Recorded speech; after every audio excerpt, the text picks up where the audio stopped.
ये और and invert की फॉर्मेशन बन जाएगी। और एंड गेट के आगे अगर इन्वर्टर लगा हुआ तो ये क्या बन जाता है, नैंड बन जाता है। जब आप इस फंक्शन को इंप्लीमेंट करेंगे गेट के जरिए से तो आप देखिए ये आपकी डायग्राम बनेगी।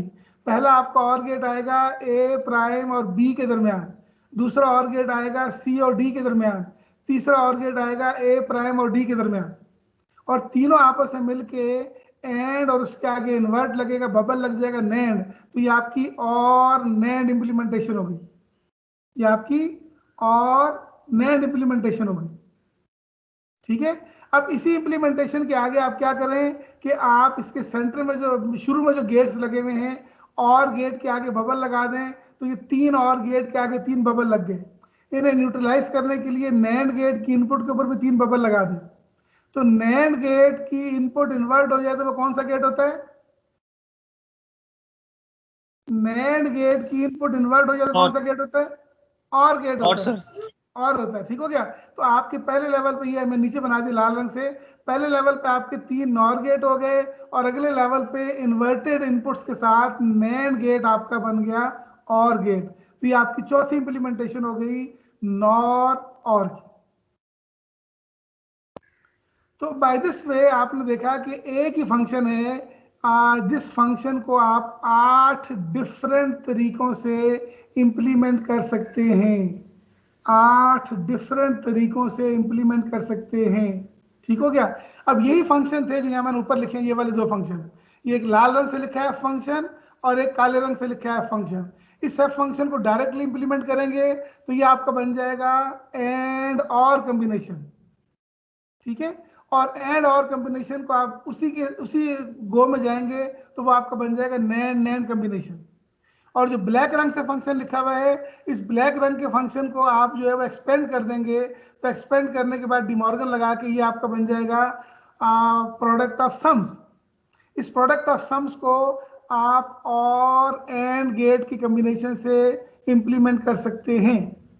और जो और एंड का कॉम्बिनेशन है वो उसी तरह से नॉर नॉर की कॉम्बिनेशन में भी इंप्लीमेंट हो जाता है। तो फंक्शन ये दो ही हैं, एक वंस के जरिए से लिखा हुआ, एक जीरोस के जरिए से लिखा हुआ, लेकिन ये दोनों फंक्शन जो है वो चार डिफरेंट कॉम्बिनेशंस के जरिए से इंप्लीमेंट हो सकते हैं। तो ओवरऑल किसी एक फंक्शन को 8 डिफरेंट तरीकों से डिफरेंट गेट कॉम्बिनेशंस के जरिए से इंप्लीमेंट किया जा सकता है। क्यों जी, किसी एक फंक्शन को, किसी एक लॉजिक फंक्शन को 2 लेवल गेट इंप्लीमेंटेशन के लिए 8 डिफरेंट तरीकों से डिफरेंट गेट कॉम्बिनेशंस के जरिए से इंप्लीमेंट किया जा सकता है। इस बात की समझ किसको नहीं आई?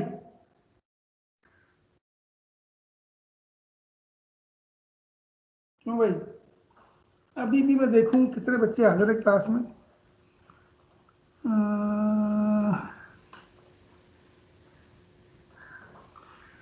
अभी भी 75 बच्चे मौजूद हैं, 100 के करीब आप लोग हैं और बच्चे नहीं हैं।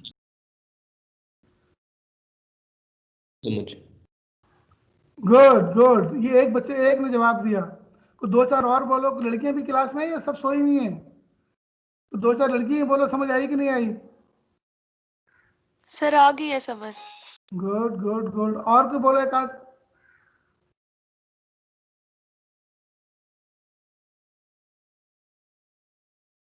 आ गई है सर।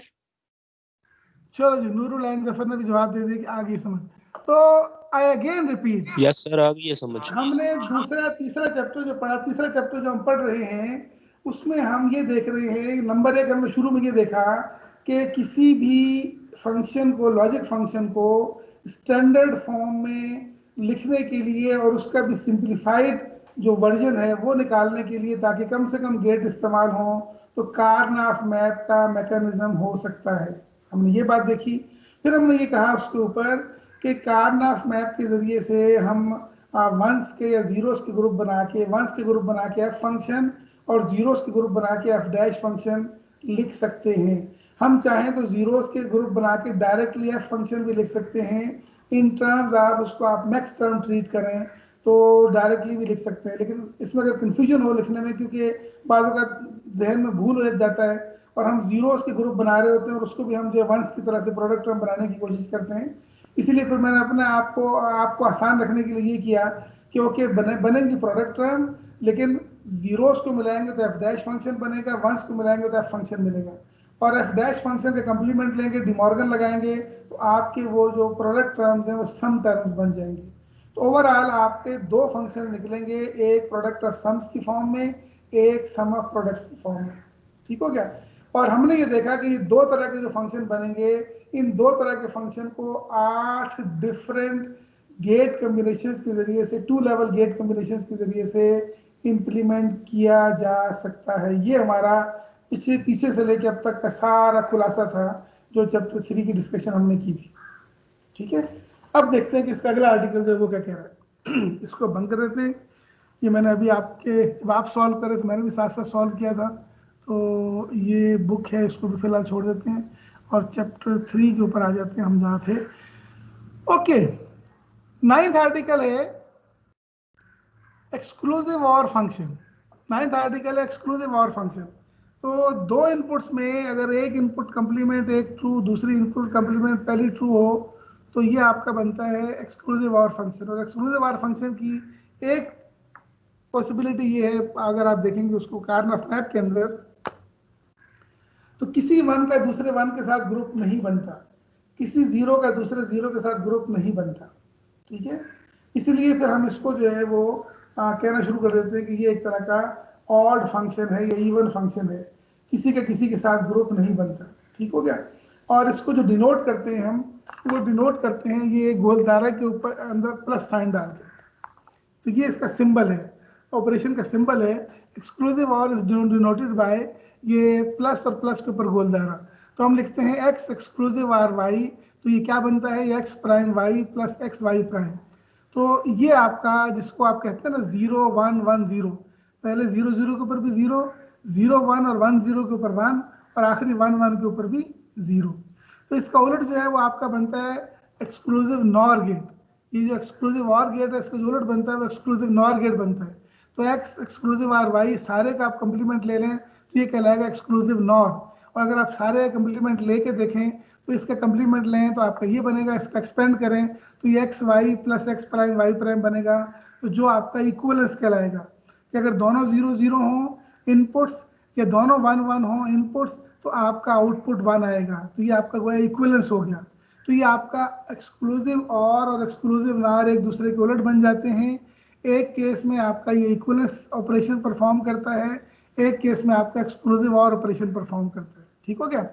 अब जो है वो इसके ऊपर आपने पहले जो है मुख्तलिफ आइडेंटिटीज और थ्योरम्स देखे थे जो आपके एंड और गेट्स के बारे में थे, तो इसी तरह से एक्सक्लूसिव और के बारे में भी ये आपकी डिफरेंट आइडेंटिटीज या थ्योरम्स हैं। तो एक्स एक्सक्लूसिव आर 0, ये एक्सप्रेशन आपके सामने ऊपर लिखा हुआ है, भले आप इसमें ये वैल्यूज डाल के देख लें। एक्स एक्सक्लूसिव आर 0, तो वाई की जगह आप 0 डाल के देख लें, आपको आंसर मिलेगा एक्स। और एक्स एक्सक्लूसिव आर वाई की जगह 1 डाल के देख लें तो आपको आंसर मिलेगा एक्स प्राइम। तो इसका मतलब ये हुआ कि किसी इनपुट एक्स को अगर 0 के साथ एक्सक्लूसिव और करें तो उसका आंसर सेम एक्स आता है। ठीक है। और इसी तरह किसी भी आप इनपुट को 1 के साथ एक्सक्लूसिव और करें तो उसकी आउटपुट जो है वो एक्स प्राइम आती है। अब ये प्रॉपर्टी बड़ी मजेदार प्रॉपर्टी है। आपने कोई फंक्शन लिया और उस फंक्शन को आपने इंप्लीमेंट किया 8 तरीकों में से किसी भी तरीके के साथ, तो एफ फंक्शन आपके पास आ गया। अब आपकी रिक्वायरमेंट ये है कि आप चाहे तो उस फंक्शन का ट्रू फॉर्म में आंसर देखें, चाहे तो कंप्लीमेंट फॉर्म में आंसर देखें, तो आप उसके आगे एक एक्सक्लूसिव और गेट लगा सकते हैं जिसके ऊपर दूसरा इनपुट जो है वो आपके पास स्विच होगा। चाहे आप उसके जरिए से 1 लगा दें, चाहे 0 लगा दें। तो अगर आप 0 लगाएंगे तो आपको एफ फंक्शन मिलेगा, और 1 लगा देंगे तो आपको एफ फंक्शन का कंप्लीमेंट मिलना शुरू हो जाएगा। तो जहाँ आपकी आईसीज बनती हैं और आपको ये रिक्वायरमेंट होती है कि आप आउटपुट फंक्शन को या ट्रू फॉर्म में देखें या कंप्लीमेंट फॉर्म में देखें, तो वहाँ पे फिर एक्सक्लूसिव और गेट लगा के तो हम उसको किसी स्विच के ज़रिए से, किसी कंट्रोल्ड इनपुट के ज़रिए से आप जो है वो प्रोग्रामेबल बना सकते हैं।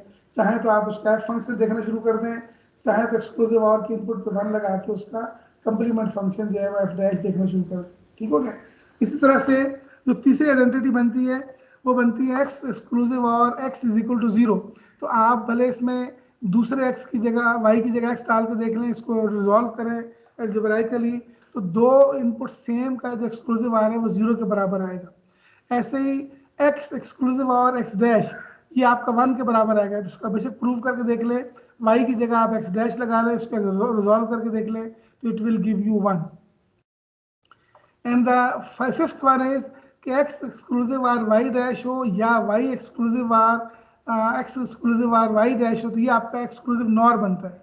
तो दोनों सूरतों में अगर आपकी एक इनपुट कंप्लीमेंट हो जाए एक्स और वाई में से, तो ये आपका एक्सक्लूसिव नॉर बन जाता है। ठीक है, इसको भी आप जो है वो अलजेब्राइकली भी प्रूव करके देख सकते हैं और ट्रूथ टेबल के जरिए से भी प्रूव करके देख सकते हैं।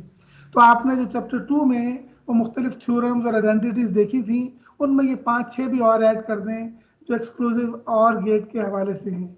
और ये भी आपको फंक्शन सिंप्लीफिकेशन में और फंक्शन इम्प्लीमेंटेशन में बहुत जगह पे आपको ये एलिमेंट काम आएगा। ठीक है, all above 5 identities can be proved algebraically as well as from the table. Moreover अगली बात ये भी है, आपने देखा था, अगर आप मैं याद कराऊं कि जो एसोसिएटिव लॉ था तो एंड और के ऊपर तो अप्लाई होता था, लेकिन आपको अगर याद हो तो हमने एक बीच में प्रूव भी देखा था कि नैंड और नॉर के ऊपर एसोसिएटिव प्रॉपर्टी अप्लाई नहीं होती थी। नैंड और नॉर के ऊपर एसोसिएटिव प्रॉपर्टी अप्लाई नहीं होती थी, लेकिन यहाँ जो आपका एक्सक्लूसिव और गेट है इसके ऊपर एसोसिएटिव प्रॉपर्टी और डिस्ट्रीब्यूटिव प्रॉपर्टी दोनों अप्लाई होती हैं। ठीक है, इसको प्रूव भी किया जा सकता है। ए एक्सक्लूसिव और बी हो या बी एक्सक्लूसिव और ए हो, दोनों का सेम आंसर आएगा। ऐसे ही ए बी और सी 3 वेरिएबल हैं, पहले बी सी का एक्सक्लूसिव और लें फिर ए के साथ लें, या पहले ए बी का एक्सक्लूसिव और लें फिर सी के साथ लें, या तीनों का इकट्ठा एक्सक्लूसिव और लें, तीनों सूरतों में आंसर सेम आएगा। तीनों सूरतों में आंसर सेम आएगा। तो ये गोया आपका एक्सक्लूसिव और की जो प्रॉपर्टी है ये कम्यूटेटिव भी है, एसोसिएटिव भी है। ठीक है, ये दोनों तरह से जो है प्रूव की जा सकती है। तो एंड और कॉम्बिनेशन में जो आपका बेसिक है वो आपका एक्स वाई प्राइम और वाई एक्स प्राइम, आपका ये वाला जो सर्किट है जिसमें आप एंड और की फॉर्म में एक्सक्लूसिव और गेट बना सकते हैं, इस तरह से बनेगा। और इसी को आप रिजॉल्व करके सिर्फ नैंड गेट से बनाना चाहें तो ये राइट साइड पे जो डायग्राम बनी हुई है, तो ये आपका जो है वो एक्सक्लूसिव और का सर्किट बनेगा with the help of only 4 NAND gates. NAND gate से बनाना चाहे तब भी बन सकता है, और एंड और गेट के साथ बनाना चाहें तब भी बनाया जा सकता है। ठीक हो गया। अब जो इसकी एक इजाफी प्रॉपर्टी है वो ये है, आपकी अगले आपको दिखाना चाह रहा हूँ, जिसमें हम कह रहे हैं कि ऑड फंक्शन और इवन फंक्शन है। तो पहली बात तो ये है कि ए एक्सक्लूसिव और बी एक्सक्लूसिव और सी 3 वेरिएबल हैं, तीनों के दरमियान एक्सक्लूसिव और ऑपरेशन परफॉर्म करना है। ट्रूथ टेबल से देखें तो ये आपको लेफ्ट साइड पे ए बी सी इसके वर्सेस 0 0 0 से लेके और 1 1 1 तक ये आपको 8 कम्बिनेशन अवेलेबल हैं। इनको आप एक्सक्लूसिव और बनाएंगे तो आपका ये जो मैंने अभी हाईलाइट किया है ये आपका आंसर बनेगा। तो आप देखेंगे कि इसमें जीरो कोई नहीं, जो आपके नंबर ऑफ वंस हैं आप गौर करें तो 0 1 1 0 और 1 0 0 1 ये आपका एक्सक्लूसिव और का 3 वेरिएबल का आंसर आएगा। इसमें आप अगर आप गौर से देखें तो जो आपके इनपुट कॉम्बिनेशन हैं अगर वो वंस के वर्सेस ऑड होते हैं तो आपका आंसर 1 में आता है, और अगर नंबर ऑफ वंस आपके इवन होते हैं तो आपका आंसर 0 में आता है। अब चाहे इनपुट आपके 3 हो, चाहे 4 हो, चाहे 5 हो, हर सूरत में जो एक्सक्लूसिव और का सबके एक्सक्लूसिव और का जो फंक्शन होगा वो एक तरह से ऑड फंक्शन कहलाएगा।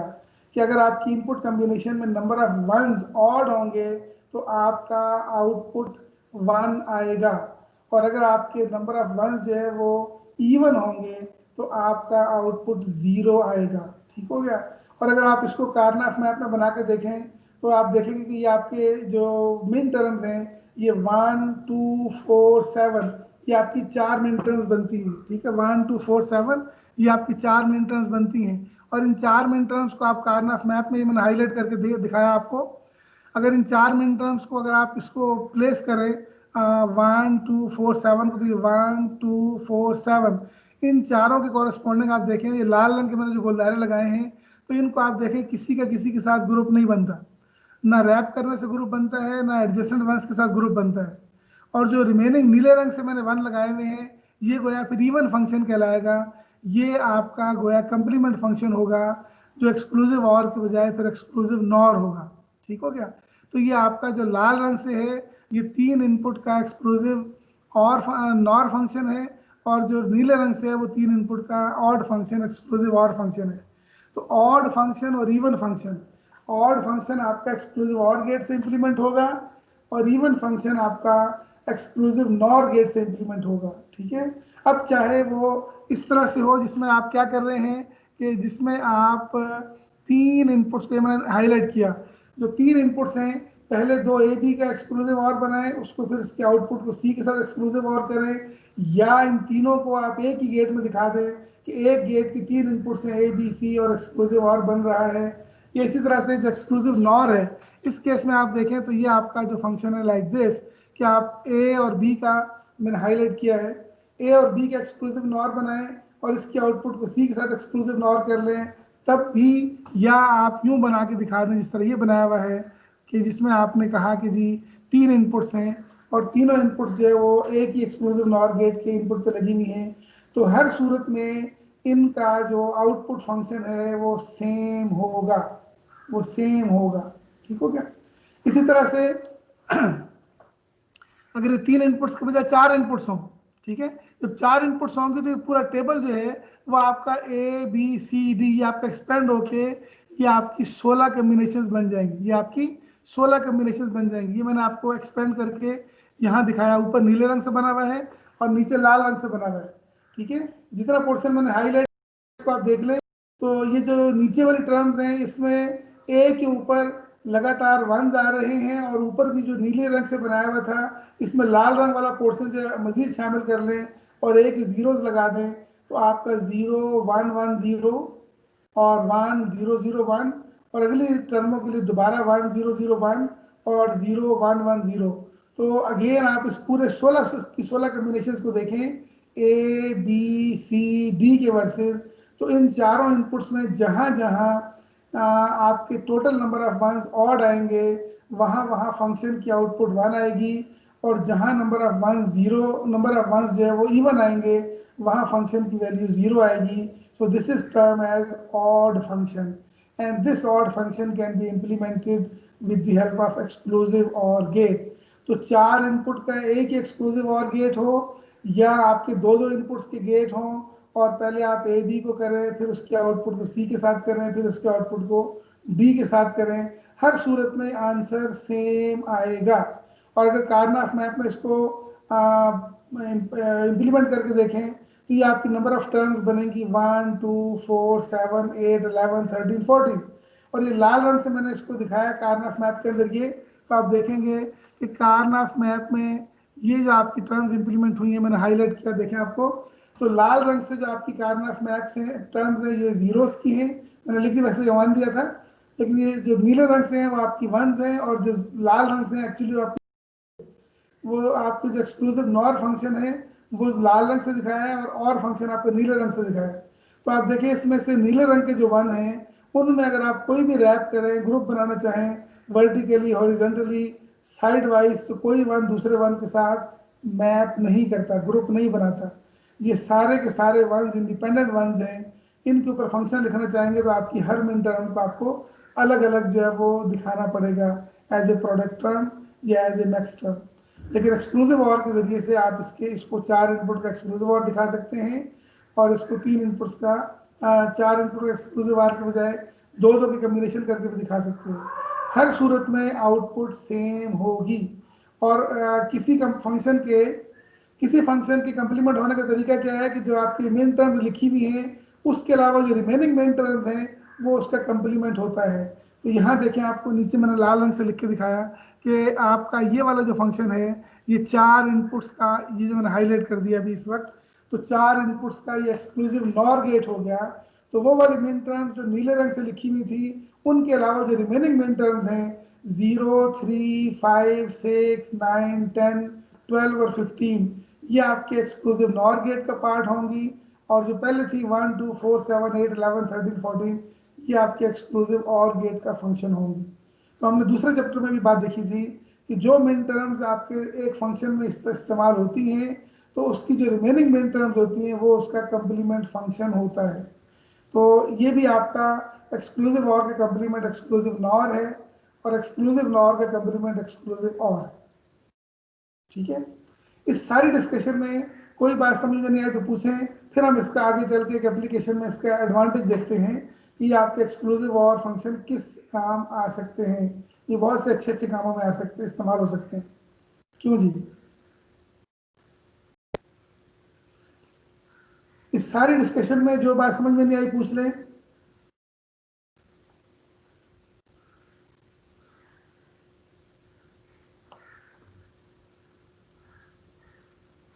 एनीवन?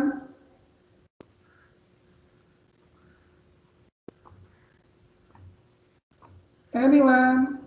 यस सर, आ गई है समझ इसकी। गुड गुड गुड गुड, शाबाश। एक दो जरा और भी हाँ हाँ करो ताकि मैं तो तसल्ली हो जाए, कुछ जाग रहे लोग। अगर आप में से आधे भी जाग रहे हैं तो मुझे बड़ा जी आ इत्मीनान गई होगा। समझ।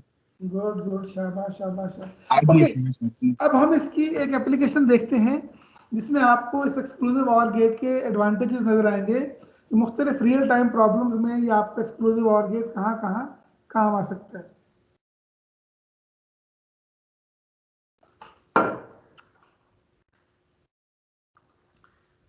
मसलन ये एक एप्लीकेशन है पैरिटी जनरेशन एंड चेकिंग। एक एप्लीकेशन है पैरिटी जनरेशन एंड चेकिंग। ठीक हो गया? तो इसमें एक प्रॉब्लम डिस्कस किया हुआ है, और प्रॉब्लम ये डिस्कस किया हुआ है कि हम फॉर एग्जांपल एक ट्रांसमिट एंड से 3 बिट का डाटा ट्रांसमिट करते हैं। एक ट्रांसमिट एंड से 3 बिट का डाटा ट्रांसमिट करते हैं, और 3 बिट का डाटा ट्रांसमिट करने में आपकी 3 बिट्स की पॉसिबिलिटी 3 जीरो से लेके 3 1 तक 8 डिफरेंट पॉसिबिलिटीज हो सकती हैं जो आप 3 बिट का डाटा ट्रांसमिट करेंगे। ठीक हो गया? और किसी रिसीव एंड के ऊपर आप 3 बिट का डाटा रिसीव करते हैं। अब इसमें एक सेफ्टी जो तरीका है वही हो सकता है कि आप 3 बिट के बजाय 4 बिट का डाटा ट्रांसमिट करें। 3 बिट का डाटा ट्रांसमिट करें और एक आप चौथी bit as a parity bit जो है वो ट्रांसमिट करें। पैरिटी बिट आपकी इवन भी हो सकती है, ऑड भी हो सकती है, कुछ भी आप एक पैरिटी बिट के तौर पे चौथी बिट ट्रांसमिट कर दें। तो गोया रिसीव एंड के ऊपर भी 3 बिट के बजाय 4 बिट रिसीव होंगी, और रिसीव एंड पे भी ये बात मालूम होगी ओके कि पहले 4 बिट्स जो है वो डाटा की बिट्स हैं और जो चौथी बिट है वो पैरिटी की बिट है। तो हम रिसीव एंड के ऊपर भी इस बात को क्रॉस चेक कर सकते हैं कि आया जो 4 बिट का डाटा रिसीव हुआ है पैरिटी के साथ, तो वो डाटा ठीक है या नहीं है। तो पैरिटी के बारे में जो गोया आपकी रूल है वो ये है कि आप उसको इवन बना सकते हैं या ऑड बना सकते हैं। फॉर एग्जांपल यहाँ जो मैंने एग्जांपल डिस्कस की वो इवन पैरिटी के साथ डिस्कस की। तो इवन पैरिटी बनाने के लिए हम ये कहेंगे कि जो आपकी ट्रांसमिटेड बिट्स हैं डाटा समेत, उसमें नंबर ऑफ वंस जो है वो इवन होना चाहिए। नंबर ऑफ वंस जो है वो इवन होने चाहिए। तो हम जो पैरिटी की बिट जनरेट करेंगे वो इस तरह से करेंगे जो आपके नंबर ऑफ वंस को 4 बिट के डाटा में इवन बना दें। 4 बिट के डाटा में इवन बना दें। तो ये टेबल बना हुआ है, इसको गौर से आप देखें। तो इस टेबल में आपके पास ए बी सी 3 इनपुट्स हैं। ठीक है, ये मैंने हाईलाइट कर दिया। तो ये ए बी सी 3 इनपुट्स हैं, और इन ए बी सी की 3 इनपुट्स को ट्रांसमिट करना है हमने। और इस ए बी सी की 3 इनपुट्स की कॉरेस्पॉन्डिंग 8 पॉसिबिलिटीज हो सकती हैं। ऑल जीरो से लेके ऑल वंस तक 8 पॉसिबिलिटीज हो सकती हैं। अब हम जो है वो जब ट्रांसमिट करेंगे तो ट्रांसमिट करने में ए बी सी 3 बिट के डाटा के बजाय 4 बिट का डाटा ट्रांसमिट करेंगे, और चौथी इसके साथ पैरिटी बिट लगा के भेजेंगे। चौथी इसके साथ पैरिटी बिट लगा के भेजेंगे, और उस पैरिटी को हमने एज ए इवन पैरिटी जो है वो डिसाइड किया है फॉर एग्जांपल। तो हम फिर चौथी बिट इस तरह से लगाएंगे कि वो आपका जो वर्ड पैटर्न होगा उसमें नंबर ऑफ वंस को इवन बना दे। अब अगर आप पहले ग्रुप को देखें तो पहला ग्रुप है उसमें ABC 0 0 0 है, तो 0 0 0 में कोई 1 नहीं है, कोई 1 नहीं है, लिहाजा आपकी जो पैरिटी बिट है वो भी 0 बनेगी, इसलिए कि आप ओवरऑल इसको इवन बनाना चाहते हैं नंबर ऑफ वंस को, तो आप 0 रखेंगे तो आपका नंबर ऑफ वंस इवन रहेगा। अगर आप 1 बना देंगे तो फिर आपका नंबर ऑफ 1 टोटल जो है वो ऑड हो जाएगा, तो आप इवन बनाना चाहते हैं, ठीक है। इसी तरह से दूसरी बिट जो है वो 0, दूसरा जो पैटर्न है वो 0 0 1 है। अब 0 0 1 में नंबर ऑफ वंस जो है वो एक दफा रिपीट हो रहे हैं, लिहाजा वो क्या हुए, ऑड हुए।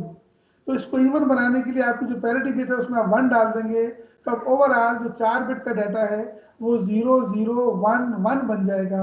तो इसमें आपकी 0 0 1 का डाटा होगा और आपकी चौथी जो 1 है वो ऑड इवन पैरिटी की बिट होगी, तो ओवरऑल जो 4 बिट का इंफॉर्मेशन है उसमें नंबर ऑफ वंस जो है वो इवन बन जाएगी, ठीक है। इसी तरह से तीसरा पैटर्न जो है वो 0 1 0 है, तो 0 1 0 के पैटर्न के अंदर भी नंबर ऑफ वंस जो है वो ऑड है, एक दफा रिपीट हो रहा है, तो लिहाजा आप पैरिटी बिट के अंदर भी 1 लगाएंगे ताकि ओवरऑल जो आपका 4 बिट का वर्ड बने उसमें नंबर ऑफ वंस जो है वो इवन हो जाए, तो आपका डाटा बन जाएगा 0 1 0 1 और ये आपकी पैरिटी बिट जो है 1 हो जाएगी। इसी तरह से इसको आखिर तक जो है रिपीट करें तो आप देखेंगे कि जो आपका पैरिटी बिट का फंक्शन बन रहा है ये आपका एक्सक्लूसिव और गेट का फंक्शन बन रहा है, ये आपका एक्सक्लूसिव और गेट का फंक्शन बन रहा है कि ABC 3 इनपुट्स हैं और इन 3 इनपुट्स का जो एक्सक्लूसिव और है वो आपकी पैरिटी बिट बनता है। तो लिहाजा आप क्या कर सकते हैं कि आप इसको जब ABC को ट्रांसमिट करेंगे तो तीनों इनपुट्स का एक्सक्लूसिव और बना लें, या तीनों इनपुट्स के बजाय आप दो दो करके, अगर आपके पास 2 इनपुट का एक्सक्लूसिव, ये जो सर्किट बना हुआ है लाइक दिस, तो आप क्या कर सकते हैं कि तीनों इनपुट्स का एक्सक्लूसिव और, या पहले AB का एक्सक्लूसिव और उसका आउटपुट C के साथ एक्सक्लूसिव और, तो ये आपकी पैरिटी बिट बन जाएगी। तो आप जब ट्रांसमिट करेंगे तो आप A B C और P ये तीनों बिट्स, चारों बिट्स ट्रांसमिट करेंगे, तो रिसीव एंड के ऊपर आपको 4 बिट्स रिसीव होंगी जिसमें 3 बिट डाटा की होंगी और 1 पैरिटी की बिट होगी। अगर इस रिसेप्शन ट्रांसमिशन के दौरान फॉर एग्जांपल कोई डाटा लॉस हो जाता है तो पॉसिबिलिटी ये है कि आपके रिसीव एंड के ऊपर जो आपका 0 1 का पैटर्न रिसीव हो तो उसमें आपकी जो पैरिटी की इंफॉर्मेशन है वो लूज हो जाए या डाटा की इंफॉर्मेशन लूज हो जाए, तो उस सूरत में आप ये डिराइव कर सकते हैं कि आपको सही डाटा रिसीव हुआ या नहीं हुआ। ठीक हो गया? तो इतनी बात जिसकी समझ में नहीं है पूछ लें।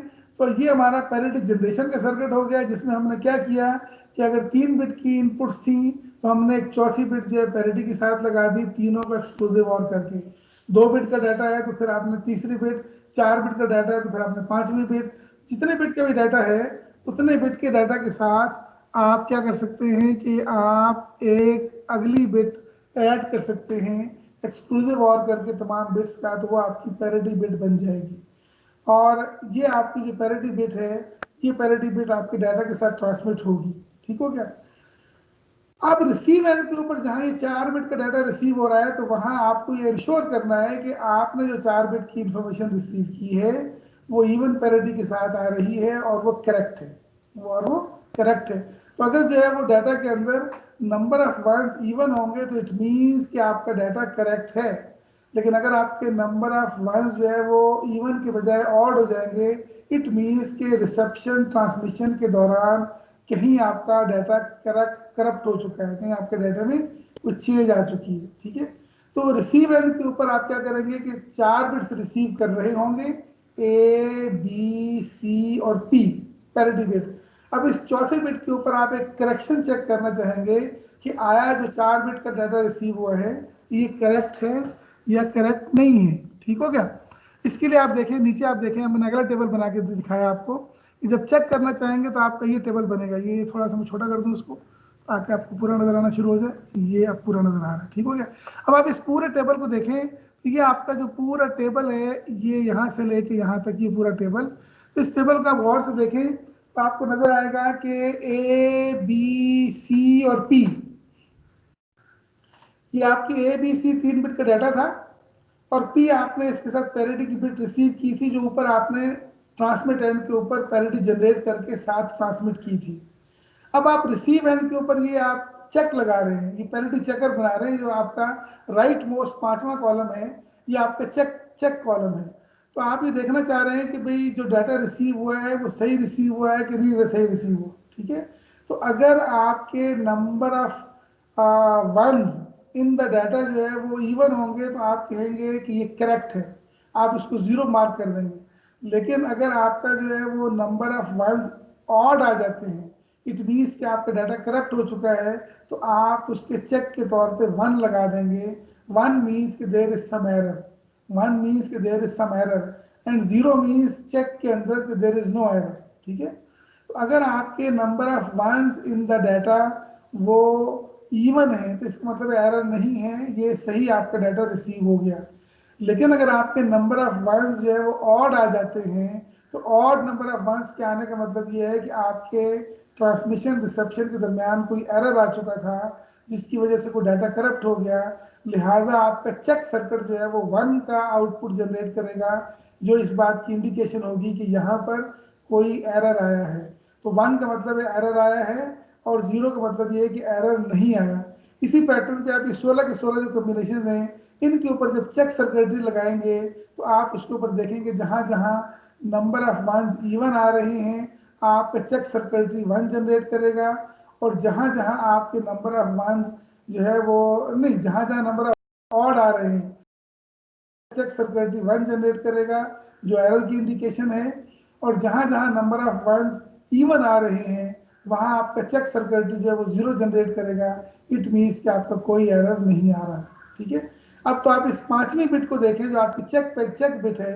अब इस चेक बिट को आप पूरे का पूरा ऊपर से लेकर नीचे तक ट्रैक करके देखें तो ये आपका 4 बिट का अगेन ऑड फंक्शन बनेगा, 4 बिट का अगेन ऑड फंक्शन बनेगा, और ये भी एक तरह का पैरिटी चेक हो जाएगा।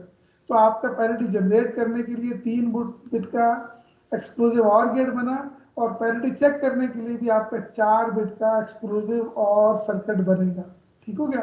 तो बाय दिस वे आप देखें कि आप चेक के ऊपर भी ए बी और सी और पी इन चारों इनपुट्स का एक्सक्लूसिव और बना के, फॉर एग्जांपल 4 इनपुट का गेट हो या दो इनपुट के आप एक्सक्लूसिव और बनाएं और उन 2 के आउटपुट का गेट अगर एक्सक्लूसिव और बनाएं, तो by this way you can check the parity at the receive end, ठीक है।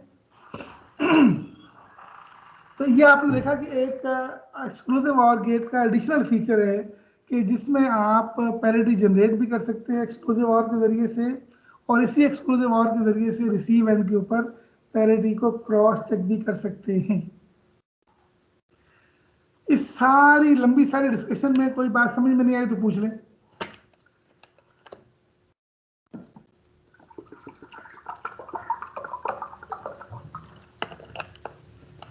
क्यों भाई, इस सारी डिस्कशन में कोई बात समझ में नहीं आई तो पूछ लें।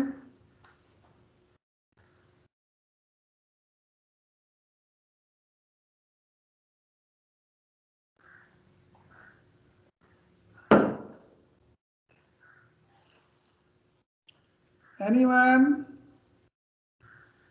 भाई साहब जी आ गई समझ। गुड गुड गुड, शाबाश शाबाश शाबाश। ओके, इससे जो अगला आर्टिकल है ये आप गालिबन लैब में आपको कंवल कंवल नाम है ना, क्या नाम है उसका, तो आप लैब टीचर हैं कोमल कोमल मुनीर।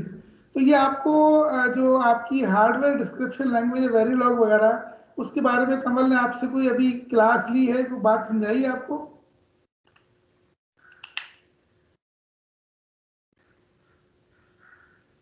ये तय हुआ था कि जब तक आप यहाँ फेस टू फेस हाजिर नहीं होते तो जो आपके हार्डवेयर के आपके लैब एक्सपेरिमेंट्स हैं वो तो आप यहाँ आने के बाद करेंगे, लेकिन हमारे इस कोर्स में हार्डवेयर और सॉफ्टवेयर दोनों तरह की लैब एक्सपेरिमेंटेशन है।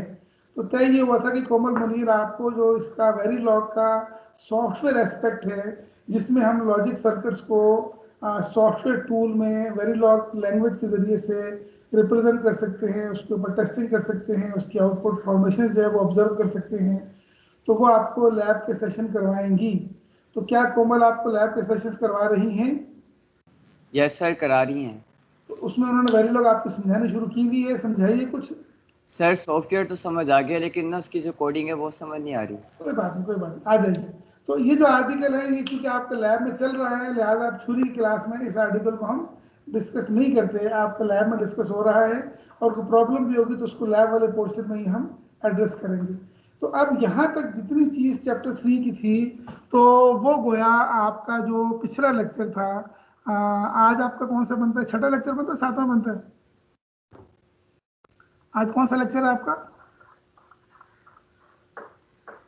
क्यों भाई, आज कौन सा लेक्चर है भाई साहब आपका?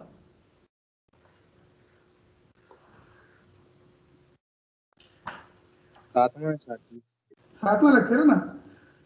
तो मेरे पास जो फ्रेमवर्क बना हुआ है उस फ्रेमवर्क के मुताबिक आज आपके लेक्चर में चौथा चैप्टर शुरू होना चाहिए था, और अभी चौथा चैप्टर हम शुरू कर रहे हैं, जबकि 8:30 से 9:30 और 10:15, तो गोया अभी सवा घंटा अजाफी लग चुका है जब आपका तीसरा चैप्टर खत्म हुआ है। इसका मतलब ये हुआ कि हम तकरीबन सवा घंटे का भी डेफिसिट के साथ चल रहे हैं।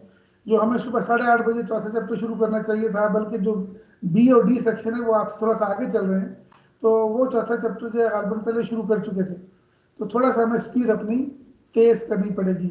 अब हम शुरू कर रहे हैं चौथा चैप्टर, कम्बिनेशनल लॉजिक।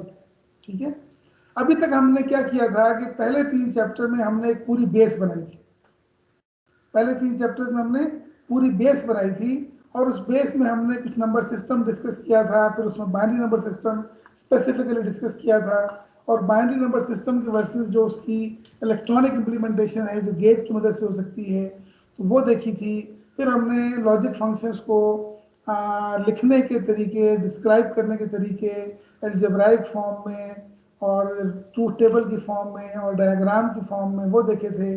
और फिर हमने देखा था कि भाई किसी भी लॉजिक फंक्शन को इम्प्लीमेंट करने के लिए कौन कौन से पॉसिबल गेट कम्बिनेशंस हो सकते हैं, 8 तरीके से वो देखी हमने। और आखिरी चीज़ जो भी हमने देखी थोड़ी देर पहले, वो एक्सक्लूसिव और एक्सक्लूसिव नॉर गेट की स्पेशल किस्म की फंक्शनैलिटी थी, जो कि हमारी मुख्तलिफ तरह के फंक्शन इम्प्लीमेंटेशन में काम आ सकती है। ये हमने अभी तक क्या किया था कि 3 चैप्टर्स में बेसिक बिल्डिंग ब्लॉक्स डेवलप किए थे, जिसकी मदद से अब अगला काम जो कि आप समझ लें कि डिजिटल लॉजिक डिज़ाइन कोर्स का गोया असल काम शुरू होने जा रहा है, और वो है एनालिसिस एंड डिज़ाइन। कोई भी आपका जो इंजीनियरिंग का कोर्स होगा, बल्कि सारे इंजीनियरिंग के कोर्स जो हैं उनमें आपके पास डिज़ाइन एंड एनालिसिस ये आपको ज़रूर होना चाहिए। कोई भी जो इंजीनियर होगा वो किसी प्रॉब्लम को एनालाइज भी कर सकता है और किसी प्रॉब्लम का सोल्यूशन भी डिज़ाइन कर सकता है। तो हर कोर्स में यकीनी तौर पे डिज़ाइन के और एनालिसिस के पोर्शंस होने चाहिए। एक लर्निंग का पोर्शन है, एक एनालिसिस का पोर्शन है, और एक डिज़ाइन का पोर्शन है। ये एक तरह के अलग अलग CLOs हैं। तो आपके CLO 1, 2, 3 जो हमने डिज़ाइन किए हैं इस कोर्स के लिए, तो एक आपका अंडरस्टैंडिंग का CLO है, CLO 1, जो आप समझें कि अब तक पूरा हो चुका है। अब जब आपका अगला चैप्टर चौथा आ रहा है, आगे 5वां 6वां चैप्टर आएंगे, तो ये आपके जो अगले 2 CLOs हैं जिसमें एनालिसिस है और डिज़ाइन है। CLO 2 जो है एनालिसिस के लिए है, और CLO 3 जो है वो डिज़ाइन के लिए है, और लेवल के हिसाब से भी ये आगे फिर C2, C4 और C5 जो आपके लेवल्स हैं उनके ऊपर जो है ये कॉग्निटिव लेवल जो है वो इम्प्रूव होता चला जाता है। तो अब ओवरऑल जो सर्किट्स हैं, डिजिटल लॉजिक सर्किट्स, इसकी 2 बेसिक टाइप्स हैं। एक कहलाते हैं कम्बिनेशनल सर्किट्स, जिसका चैप्टर 4 का पहला टॉपिक है कम्बिनेशनल सर्किट, कम्बिनेशनल लॉजिक। और दूसरी टाइप के सर्किट्स आपके सीक्वेंशियल सर्किट्स कहलाते हैं। इन दोनों सर्किट्स में एक प्राइमरी डिफरेंस ये है कि combinational circuit is one in which the output of the circuit is determined only on the present inputs।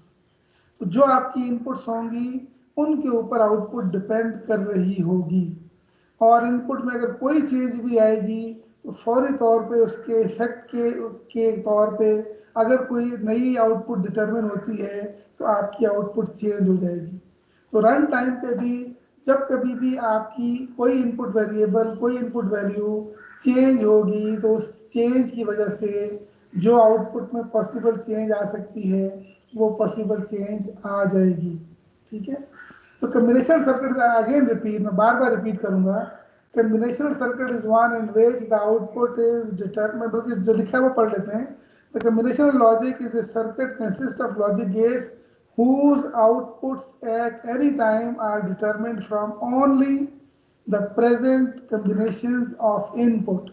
ठीक है, तो ये जो आपके combinational circuit है इसको हम एक एक्सप्रेशन की फॉर्म में भी लिख सकते हैं. वो तमाम एक्सप्रेशन जो हमने अभी चैप्टर 3 तक लिखे थे ये सारे के सारे एक तरह के कम्बिनेशनल एक्सप्रेशंस थे, बूलियन एक्सप्रेशंस थे, जिसमें आप किसी फंक्शन को अलजेब्राइकली भी लिख सकते हैं और गेट्स की मदद से उस फंक्शन की इम्प्लीमेंटेशन भी कर सकते हैं. ठीक हो गया. अब हम इस चैप्टर के अंदर जरा थोड़ा सा और डेप्थ के अंदर जाके एनालिसिस करेंगे. अगर हमें सर्किट गिवन है तो हम उसको एनालाइज करके देखना चाहेंगे कि इस सर्किट की आउटपुट से किस तरह की फंक्शनैलिटी परफॉर्म हो रही है, या हम एक सर्किट को डिज़ाइन करेंगे, हमें जिसमें कोई प्रॉब्लम स्टेटमेंट दी जाएगी कि ओके इस तरह की इनपुट्स हों और इस तरह का ऑपरेशन परफॉर्म हो, इस तरह की आउटपुट जनरेट हो, तो बताओ कि आपका कौन सा सर्किट ऐसा होगा जो ये काम कर सकता है. तो उसके लिए फिर आप स्टेप बाय स्टेप चलते हुए सर्किट के डिज़ाइन तक पहुंचेंगे. ठीक है, तो इस चैप्टर में कम्बिनेशनल सर्किट के लिए ये जो दो अप्रोचेज हैं इसका हम जो है वो तफसीली एक तरह से एग्जांपल्स के ज़रिए से और प्रोसीजरल स्टेप्स के ज़रिए से इसको देखेंगे. किसी सर्किट का एनालिसिस कैसे करना है और किसी सर्किट को डिज़ाइन कैसे करना है, ऐसा सर्किट जो कि कम्बिनेशनल सर्किट हो. ठीक है, सीक्वेंशियल सर्किट का जिक्र मैं उस वक्त ज़्यादा तफसील से करूंगा जब आपके पास हम चैप्टर 6 शुरू करेंगे, क्योंकि सीक्वेंशियल सर्किट के बारे में हम कहते हैं कि सीक्वेंशियल सर्किट में सिर्फ प्रेजेंट इनपुट्स नहीं होती बल्कि प्रेजेंट इनपुट्स के साथ कुछ प्रीवियस स्टोर्ड इनपुट्स भी होती हैं. अब प्रीवियस स्टोर्ड इनपुट का मतलब ये है कि आपके पास कोई इस तरह के गेट्स कम्बिनेशन है या इस तरह के लॉजिक एलिमेंट्स हैं जो आपके डाटा को स्टोर कर सकते हैं, और डाटा आपके पास क्या है, या 0 है या 1 है. तो अगर आपके पास इस तरह के सर्किट्स हों जो कि डाटा को स्टोर कर सकते हों और वो स्टोर डाटा जो है वो दोबारा इनपुट के तौर पे कहीं इस्तेमाल हो रहा हो, तो उस सूरत में हम कहेंगे कि ये आपका कम्बिनेशनल नहीं बल्कि सीक्वेंशियल सर्किट है. सीक्वेंशियल सर्किट फिर वो होगा कि जिसमें प्रेजेंट इनपुट्स के साथ प्रीवियसली स्टोर्ड कंडीशंस भी होंगी जो कि एज ए इनपुट इस्तेमाल होंगी और उससे आपकी आउटपुट डिटरमिन होगी.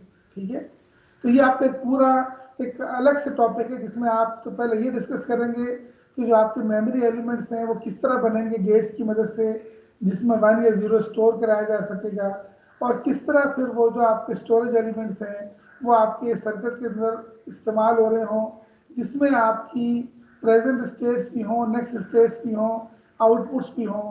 तो वो आपका जो पूरे का पूरा एक डिज़ाइन प्रोसीजर है और एनालिसिस प्रोसीजर है वो आपका सीक्वेंशियल सर्किट कहलाएगा. तो हम 6वां 7वां 8वां वो जो चैप्टर पढ़ेंगे तो वहाँ आपका सारा ये सीक्वेंशियल डिज़ाइन का और एनालिसिस का पोर्शन आएगा.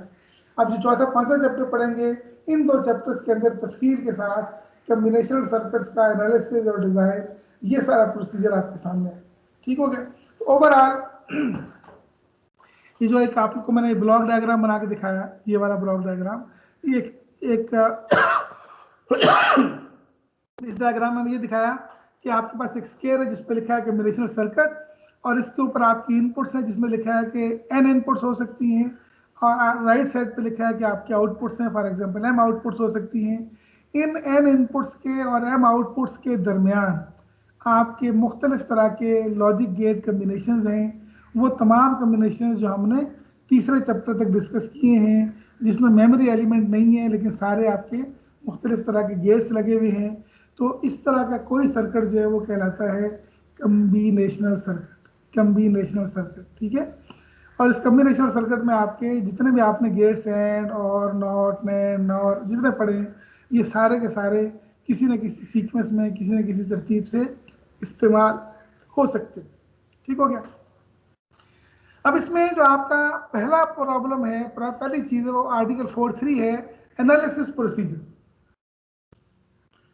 तो एनालिसिस करनी है तो आपने क्या करना है कि आपको कोई सर्किट गिवन है और आपने उसके ऊपर ये डिटरमिन करना है कि ये सर्किट क्या फंक्शन परफॉर्म करता है. आपको सर्किट गिवन है और आपने ये करना है कि ये मालूम करना है कि ये सर्किट क्या फंक्शन परफॉर्म करता है। ठीक हो गया। डिजाइन इसके उलट होगा। डिजाइन में आपको ये बताया जाएगा कि जी हम ये फंक्शनैलिटी परफॉर्म करना चाहते हैं, बताओ कि ये फंक्शनैलिटी परफॉर्म करने के लिए क्या सर्किट बनाया जाए जिससे ये फंक्शनैलिटी परफॉर्म हो जाएगी। तो एनालिसिस प्रोसीजर और डिजाइन प्रोसीजर गोया एक तरह से एक दूसरे के उलट काम है। एनालिसिस में आपको सर्किट गिवन होगा और आपसे कहा जाएगा बताओ ये सर्किट क्या ऑपरेशन परफॉर्म करता है। ठीक है। अब आप ये बताने के लिए कि ये सर्किट क्या ऑपरेशन परफॉर्म करता है तो आप उसमें ट्रूथ टेबल की हेल्प से भी बता सकते हैं, अलजेब्राइक एक्सप्रेशन के तरीके से भी बता सकते हैं। ठीक है। या किसी स्टेटमेंट के तरीके से बता सकते हैं कि ये सर्किट क्या ऑपरेशन परफॉर्म कर रहा है। आई अगेन रिपीट, जब एनालिसिस करेंगे तो आपको सर्किट गिवन होगा, एनालिसिस करेंगे तो आपको सर्किट गिवन होगा और आपसे कहा जाएगा बताओ ये सर्किट क्या कर रहा है, बताओ ये सर्किट क्या ऑपरेशन परफॉर्म कर रहा है। तो आपका जो आंसर है उसकी 3 डिफरेंट पॉसिबिलिटीज हो सकती है।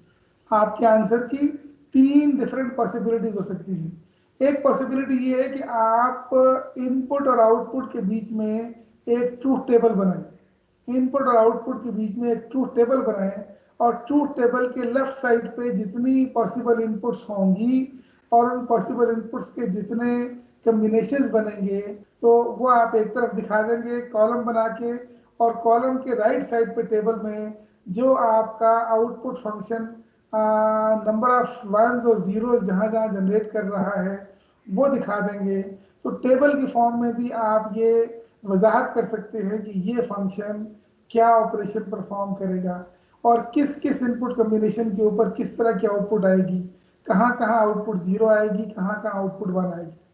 तो एनालिसिस में आपकी आंसर का एक पॉसिबल तरीका ये हो सकता है कि आप ट्रूथ टेबल की फॉर्म में ये बात बताएं। ठीक है। और दूसरा तरीका ये हो सकता है कि आप आउटपुट फंक्शन को अलजेब्राइक तरीके से जो बूलियन एक्सप्रेशन है उसमें लिख के बताएं और उसमें जो इनपुट वेरिएबल्स है उनके फंक्शनैलिटीज को एक्सप्रेशन में डिस्क्राइब करके, जिस तरह हम तीसरे चैप्टर में करते रहे, तो उस तरह से आप बताएं कि जी आउटपुट फंक्शन जो है फॉर एग्जांपल तो वो इनपुट वेरिएबल्स के ऊपर ये उसका लॉजिक एक्सप्रेशन बनता है जो कि इस सर्किट के अंदर परफॉर्म हो रहा है। 2 बातें हो गई। और तीसरी पॉसिबिलिटी ये हो सकती है कि आप ओवरऑल इसकी अंडरस्टैंडिंग डेवलप करके कि क्या ऑपरेशन परफॉर्म हो रहा है तो आप एक डिस्क्रिप्शन के तौर पे स्टेटमेंट लिख दें और स्टेटमेंट के जरिए से बता दें कि जी ये सर्किट मल्टीप्लिकेशन कर रहा है, एडिशन कर रहा है या फला फला फला काम कर रहा है। ठीक हो गया। अब ये मैंने इसको स्टेप्स के तौर पे लिखा, ये आपको नजर आ रहा है, ये 3-4 स्टेप्स लिखे हैं मैंने, तो इनको आप देख लें कि स्टेप्स क्या क्या हैं। ये 4 स्टेप्स लिखे हैं तो इन 4 स्टेप्स को आप पढ़ें। सबसे पहला ये है कि आपको जो सर्किट गिवन है तो number 1 label all the gate outputs. आपके पास मल्टी लेवल गेट सर्किट बना हुआ होगा तो उसमें इनपुट भी लिखी हुई होंगी, आउटपुट भी मेंशन की हुई होंगी, तो उसके बीच में गेट्स के अंदर जो डिफरेंट नोड्स और डिफरेंट लाइंस बन रही हैं, हर गेट की जो आउटपुट है उसका कोई अगर नाम दिया हुआ है तो ठीक है, नहीं दिया हुआ तो आप फिर आर्बिट्रेरली कोई वेरिएबल नेम जो है वो सजेस्ट करके तमाम गेट्स की जो है उसके ऊपर उसका कोई नाम रख दें, उसके ऊपर उसका कोई नाम रख दें। तो ये पहला तरीका, पहला पार्ट हो गया लेबल ऑल गेट आउटपुट्स। फिर दूसरा काम क्या करें, number 2 obtain boolean functions for each gate output. हर गेट आउटपुट जिसका आपने नया कोई नाम रखा है तो उसकी इनपुट के वर्सेस जो उस गेट की लॉजिक फंक्शनैलिटी है तो आप उसका लॉजिक एक्सप्रेशन लिखते चले जाएं कि इस गेट का जो आउटपुट है ये इनपुट की फॉर्म में लॉजिकली कैसे लिखा जाएगा वो लिख दें। फिर इसको आगे मूव करते जाएं, label the gates that are function of input variables and the find the boolean functions of their as well. उसको आगे आगे मूव करते जाएं, repeat the process until the output of the circuit is achieve. तो आपको फिर आखिर में जो आउटपुट ऑफ द सर्किट होगा उसके कोरस्पॉन्डिंग आपको एक फंक्शन मिल जाएगा, उसको आप सिंप्लीफाई कर लें, चाहे कार्नफ मैप से कर लें, चाहे अलजेब्राइक तरीके से कर लें, तो आपकी उस सर्किट की description in the form of expression भी आ जाएगी, लॉजिक एक्सप्रेशन या बुलियन एक्सप्रेशन। और उसको देख के आप चाहे तो अगर आपकी अंडरस्टैंडिंग में कोई स्टेटमेंट बनती है तो आप स्टेटमेंट के जरिए से भी बता सकते हैं कि जी ये वाला सर्किट क्या ऑपरेशन परफॉर्म कर रहा है। ठीक हो गया। अब हम ऐसा करते हैं कि एक एग्जांपल सर्किट लेते हैं और उस एग्जांपल सर्किट के ऊपर ये पूरा एनालिसिस प्रोसीजर जो है ये परफॉर्म करते हैं। ठीक है, तो ये एक एग्जांपल सर्किट गिवन है जिसको मैं हाईलाइट कर देता हूँ। तो ये आपका सारा एग्जांपल सर्किट है, ठीक है, जो मैंने इस वक्त हाईलाइट कर दिया है। इसमें आप देखें तो इनपुट पे आपको एक एंड गेट पहले नजर आ रहा है, फिर और गेट नजर आ रहा है, फिर आगे मजीद एंड गेट नजर आ रहे हैं। तो ये आपका पूरा सर्किट है। तो पहला काम क्या है? पहला काम ये है कि आप ये इनपुट पे आपको ए बी सी वगैरह इनपुट सारे लिखे हुए नजर आ रहे हैं, और आउटपुट के ऊपर भी आपको F1 F2 दो आउटपुट्स लिखी हुई नजर आ रही है। तो बीच में नहीं लिखी हुई थी अगर, तो आपने क्या किया कि हर गेट की जो बीच में आउटपुट्स जनरेट हो रही है नाम दे दिया। फॉर एग्जांपल पहला गेट है एंड गेट है, इसके आउटपुट का आपने T1 कह दिया फॉर एग्जांपल। ऐसे दूसरा और गेट है, इसके आउटपुट का आपने T2 कह दिया फॉर एग्जांपल। ठीक है, ऐसे जो आपका F2 था, ये आपके बीच में चाहे तो आप इसके नाम लिख लें, और अगर नाम लिखे बगैर भी आप F2 डायरेक्ट लिख लेंगे तो वो भी कोई प्रॉब्लम नहीं है। तो आपने इस तरह से जो बीच में मुख्तलिफ नोड्स बन रही हैं उनके कोई नाम रख लिए। ठीक है, अब बारी बारी स्टेप बाय स्टेप चलना शुरू करें। तो मैंने जो लिखा सबसे पहले F2 के बारे में लिखा। ठीक है, अब आप ये राइट लेफ्ट साइड पे देखें, ये मैंने क्या किया कि इसके मैंने जो लॉजिक एक्सप्रेशंस थे ये वो लिखने शुरू कर दिए, मैंने हाईलाइट कर दिया। देखें सबसे पहले F2 है, मैंने जो लिखा F2 में क्या है। अगर F2 देखें तो आपका ये और गेट फंक्शन है, और गेट के पीछे 3 इनपुट्स आ रही है, और गेट के पीछे 3 इनपुट्स आ रही है। गोया आपकी 3 टर्म्स सम हो रही है, 3 टर्म्स आपकी सम हो रही है। और जो पहली टर्म बन रही है वो ए बी का प्रोडक्ट है, दूसरी टर्म जो है वो ए सी का प्रोडक्ट है, और तीसरी टर्म जो है वो बी सी का प्रोडक्ट है। मैंने इसको एज ए एक्सप्रेशन लिख लिया, F2 is equal to A B plus A C plus B C. ये बात किसकी समझ में नहीं आई भाई? ये बात किसकी समझ में नहीं आई? सबकी समझ में आ गई? Hello, yes sir. ठीक है, शाबाश। इसी तरह से जो सबसे पहले ऊपर गेट था ए बी सी, इसके ऊपर एक एंड गेट लगा हुआ है जिसकी आउटपुट को कहा कि T1 है। ठीक है, तो T1 क्या होगा? T1 आपका ए बी सी होगा। दूसरी लाइन में मैंने लिखा T1 is equal to A B C. कोई प्रॉब्लम है इसके अंदर? नहीं है। ठीक हो गया। आगे जो नेक्स्ट गेट है उसके ऊपर लिखा हुआ है ए बी सी इनपुट है, और उसके ऊपर और गेट लगा हुआ है, तो T2 is equal to A plus B plus C. इसमें भी कोई प्रॉब्लम है? नहीं है। ठीक हो गया। इसी तरह से बीच में आपका T3 गेट है एंड गेट, और इसकी इनपुट के ऊपर एक T2 आ रहा है, और एक उसकी इनपुट पे F2 का कंप्लीमेंट आ रहा है, F2 के आगे नॉट, तो वो उनकी आपकी इनपुट जो है F2 का कंप्लीमेंट होगी। ठीक हो गया। तो आपका T3 is equal to T2 F2 complement, ये एंड गेट बन गया। इसमें कोई प्रॉब्लम है? ठीक हो गया। No sir. और आखिर में F1 देखें तो F1 आपका और गेट है जिसकी एक इनपुट T1 है, एक इनपुट T3 है, तो F1 is equal to T1 plus T3। ठीक हो गया। अब आपके जो 5 एक्सप्रेशंस बन गए, तो जिस तरह आप अलजेब्रा में सॉल्यूशन करते हैं और एक एक्सप्रेशन दूसरे एक्सप्रेशन में रिप्लेसमेंट करके, तो आप F1 निकालेंगे, और F1 निकाल के उसमें जहाँ जहाँ T1 की वैल्यू आ रही है वो प्लेस कर देंगे, जो T3 की वैल्यू आ रही है वो रिप्लेस कर देंगे। करते करते ये सारी वैल्यूज रिप्लेस करके इन टर्म्स ऑफ इनपुट आपका F1 एक्सप्रेशन बनेगा। मैंने बीच वाले स्टेप सारे छोड़ दिए, अलजेब्राइक एक्सप्रेशन है जो आपने दूसरे चैप्टर में एक्सरसाइज करके देखे थे। तो आपका आंसर आएगा F1 is equal to A prime B C prime plus A prime B prime. ये एक्सप्रेशन आपका आएगा जो मैंने ये लिखा हुआ है। तो ये आपका एक्सप्रेशन आएगा जो कि आपके F1 का एक्सप्रेशन होगा, और F2 का सबसे पहले शुरू में लिख दिया था। तो एक एनालिसिस का तरीका ये है कि आप तमाम सर्किट में जो गेट आउटपुट्स हैं उनके को नाम तजवीज़ कर दें, उन नाम के अगेंस्ट आप उसके जो अलजेब्राइक फंक्शन है वो लिखना शुरू करें, और करते करते करते आप आउटपुट नोड तक पहुंच जाएं, और आउटपुट नोड का जो लॉजिक एक्सप्रेशन है वो डिराइव करके सिंप्लीफाई करके, चाहे कार्नफ मैप से करें चाहे आप अलजेब्राइक तरीके से करें, तो जो आप फंक्शन निकाल लेंगे वो आपका या प्रोडक्ट ऑफ सम्स की फॉर्म में पॉसिबली हो, किसी स्टैंडर्ड फॉर्म में हो, या सम ऑफ प्रोडक्ट्स की फॉर्म में हो, तो वो आपका अलजेब्राइक एक्सप्रेशन आ जाएगा, तो यू विल से कि this is the function perform by this circuit which is expressed in terms of a standard Boolean expression.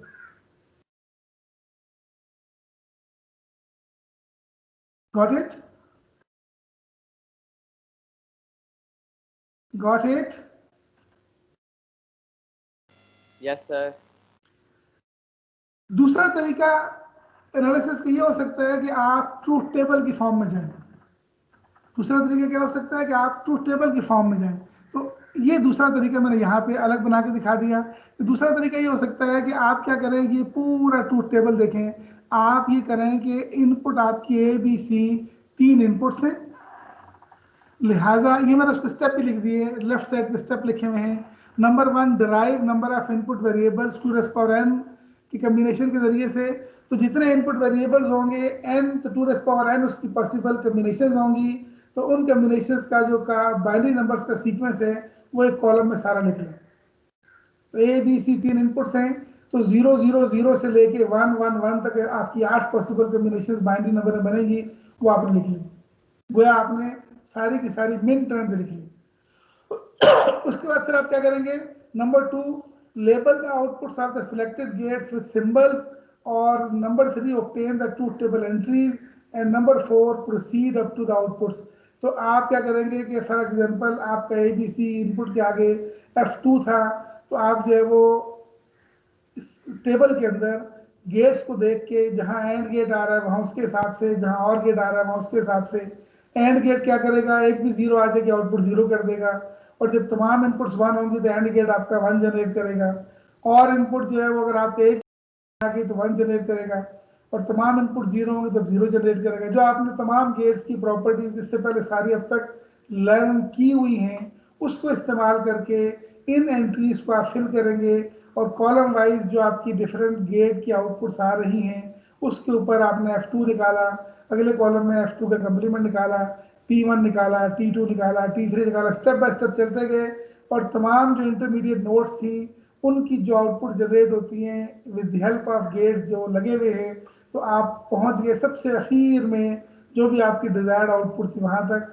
और एक कॉलम में आपको आउटपुट्स की फॉर्म में 1 zeros की फॉर्म में नजर आ गया कि हर इनपुट कम्बिनेशन के अगेंस्ट आउटपुट पे क्या जनरेट हो रहा है। तो बाय दिस वे भी आप बता सकते हैं कि this is the circuit and this is the table which represents the performance और द जॉब और the functionality of this circuit. जी जनाब, जी जी जी बोले सर। जो आउटपुट पे जो कॉलम्स बनाई सर हमने F2 F का कॉम्प्लीमेंट, तो ये मतलब रैंडमली बनाना है या इसके लिए भी कोई मेथड है कि हम पहले आपको कौन सा? कोई मेथड नहीं है। आपके पास सर्किट आपके सामने है, आप सर्किट में देखते जाएं। अब मैंने यहाँ ऐसे किया, आप क्या करें, आप T1 से शुरू कर दें। सबसे पहला गेट T1 था ना, तो आप T1 पहले बना दें, फिर T2 बना दें। अब T3 के लिए आपको F2 का कंप्लीमेंट चाहिए, फिर आप F2 बना दें। तो जो जो चीज़ आपको चाहिए जाए स्टेप बाय स्टेप जो अवेलेबल हो उसका कॉलम पहले बना लें, जो अवेलेबल है उसकी रोशनी में अगला कॉलम बनेगा, अगला कॉलम बनेगा, डजंट मैटर। इसमें सीक्वेंस की कोई इंपॉर्टेंस नहीं। सर ये जो आउटपुट में जीरोस और वंस आ रही है, इनके समझ नहीं आ रहा कि ये किस तरह आ रही है सर, ये काइंडली बता रहे हैं। Oh very simple. देखो भाई, ये देखो, ये F1 क्या चीज थी, ये देखो ये F1 ये था, ये F1 था ना। F1 क्या था, T1 प्लस T3। ये आपका T1 और T3 के दरमियान और गेट है, ऐसे ही है। ये बात जो मैंने हाईलाइट की समझ में आ रही है,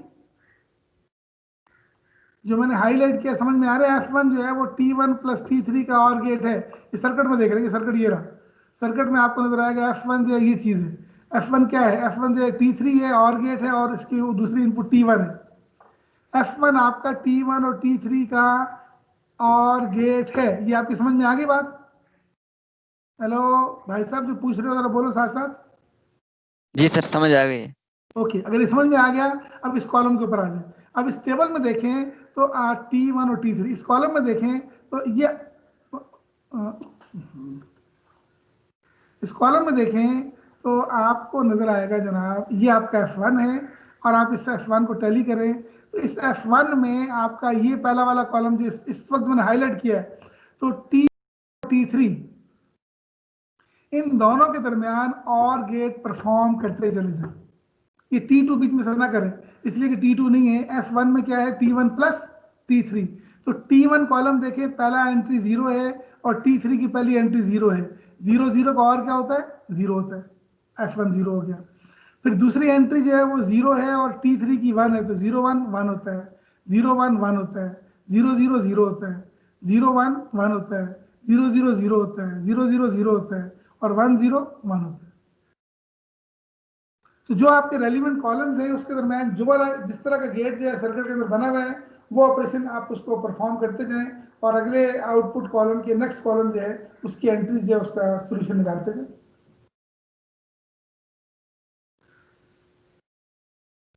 ठीक है भाई साहब? जी सर, थैंक यू। अच्छा, अगर आप गौर से देखें इस सारी चीज को, अगर आप गौर से देखें, सिर्फ only the column F1, only the column F1, इसको अगर आप गौर से देखें जरा, 3 इनपुट्स हों और 3 इनपुट्स के ऊपर आपका ये आंसर आए 0 1 1 0 1 0 0 1। अभी हमने थोड़ी देर पहले चैप्टर 3 के आखिरी आर्टिकल में डिस्कस किया, तो 3 इनपुट्स के वर्सेस ये जो सीक्वेंस है 0 1 1 0 1 0 0 1, ये एक्सक्लूसिव और की सीक्वेंस है, ऐसे ही है। क्यों भाई?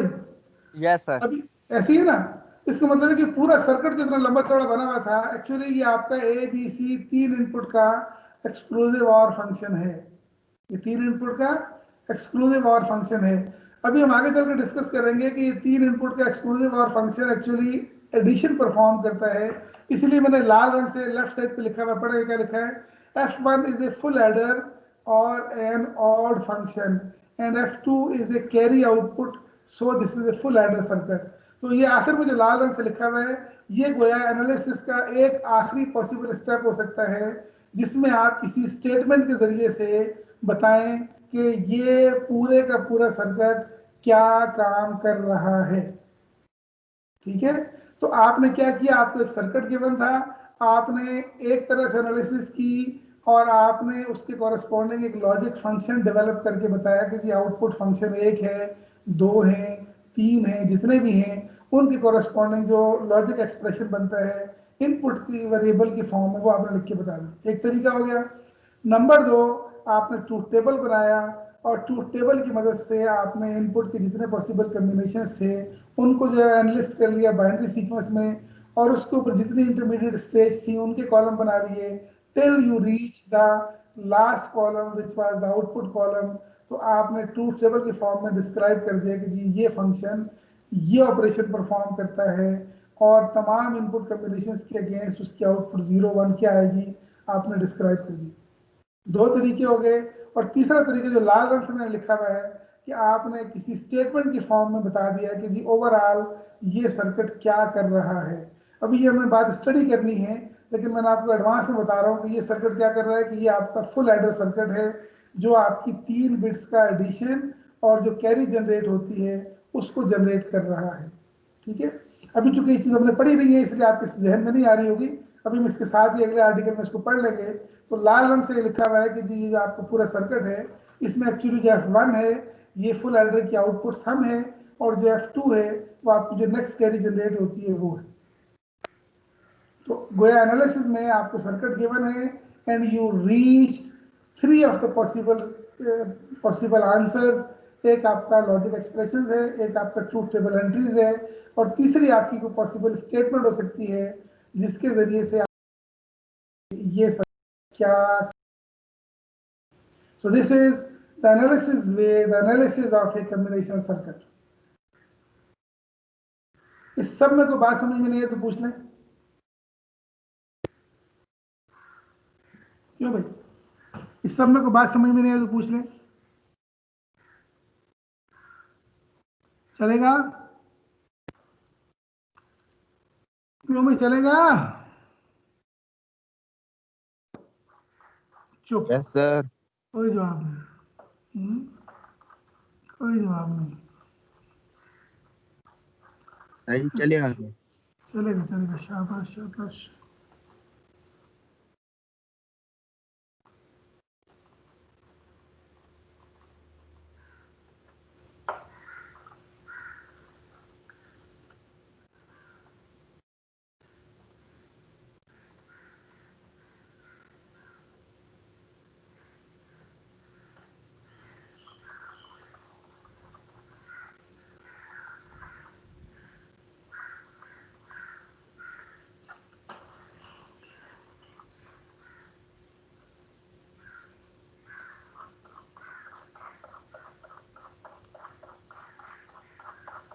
जी आज कितना पढ़ाएंगे और?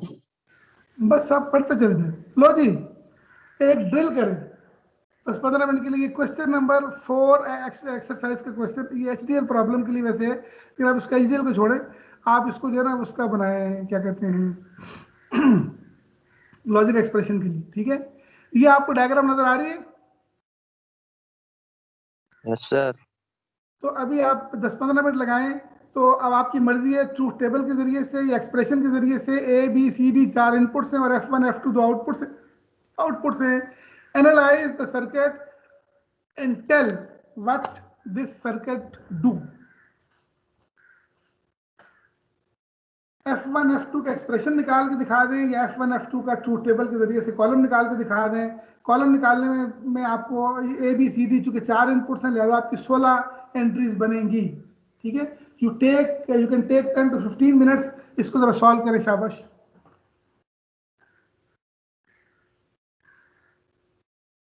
ये चलो, ये मुश्किल है, ये आगे कर लें, ये 4-2 कर लें। कौन सा करना है? ये आपको देखिए 4-1 ये है और 4-2 ये, कौन सा वाला करना है? 4-2 ये है, ये कर लें, 4-2 कर लें। ठीक है, सो this is the question for a drill.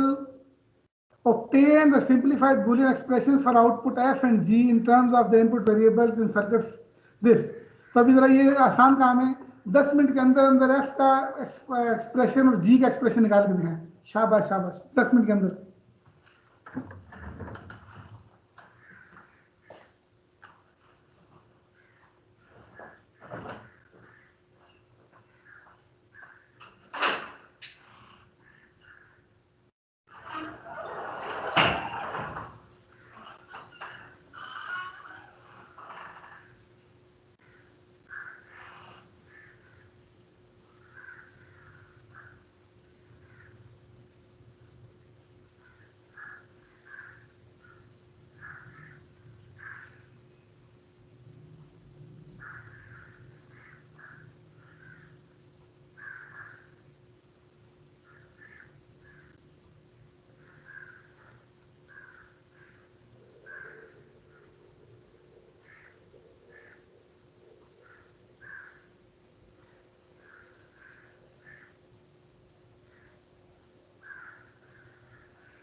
Sanjay साहब सब नहीं है?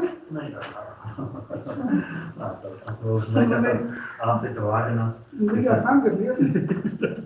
मैं कहता नहीं मेरे से दे आइए ना सर, ये तू तो मैं रली के एक बच्चा है, आईडीएल में बच्चे हैं, क्या चीज़ है? इधर सर मिनट्स हो चुका है सर, इसमें जो है ना सर यहाँ जाना, क्या है चेयरमैन की जगह? हाँ फिर काम चलाना है ना बस, कंट्रोल जाकर दें ताकि इसमें दिया सर।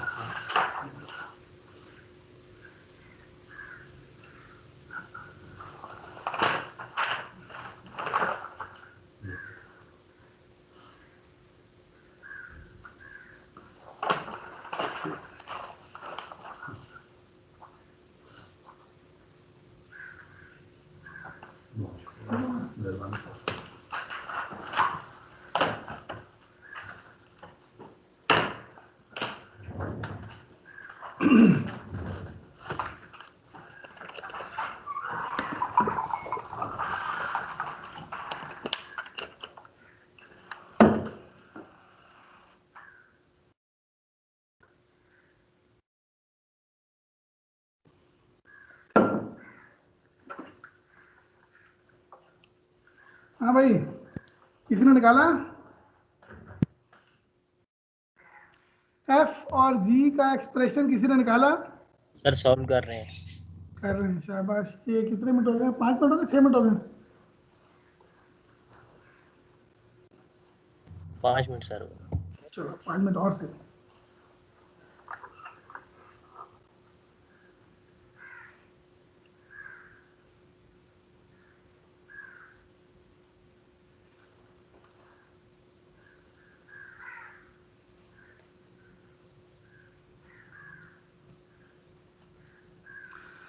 अच्छा, एक बात और देखें, इसमें लिखा हुआ है obtain the simplified Boolean expression. अगर आप एफ का और जी का एक्सप्रेशन निकाल लें और उसमें आपके पास एक लंबा सा एक्सप्रेशन आ जाता है, तो उसको अलजेब्राइक तरीके से भी चाहें तो आप सॉल्व कर आके किसी सिंपलीफाइड वर्जन तक पहुंच सकते हैं।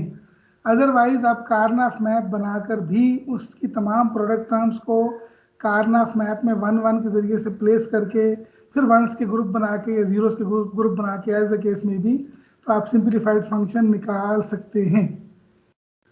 लेकिन एक बात याद रखें कि आपको क्विज के अंदर या टेस्ट के अंदर या मिड के अंदर आपको सिर्फ आंसर नहीं लिखने होते। मैं कई क्विज चेक कर रहा था, उसमें आंसर लिखे हुए थे, स्टेप्स बीच में से गायब थे।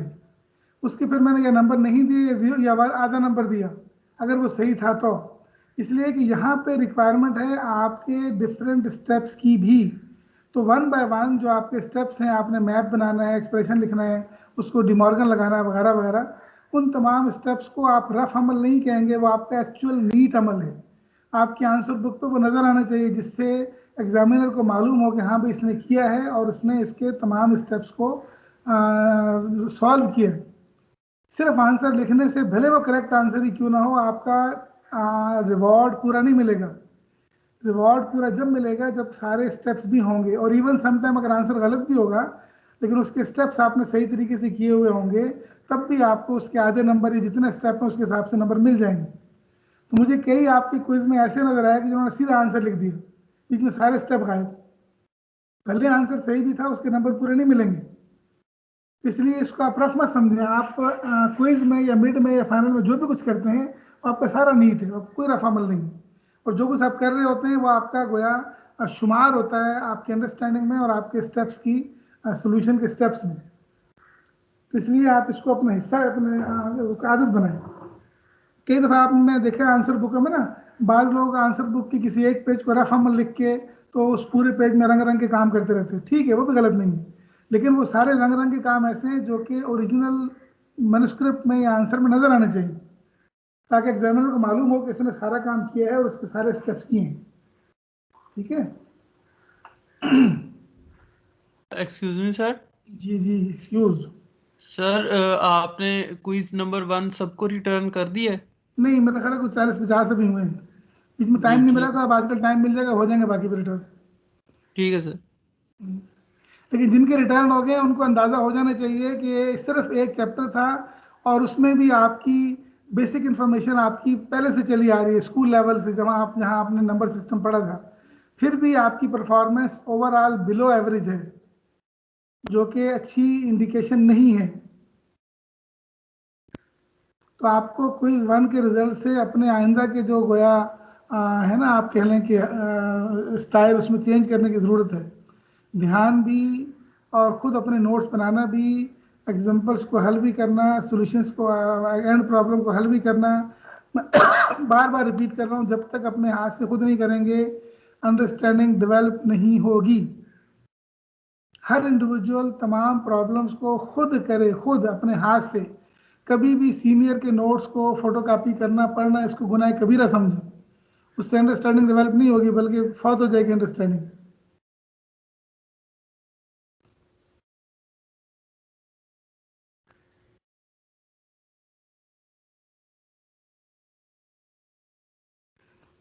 कर लिया भी आप लोगों ने?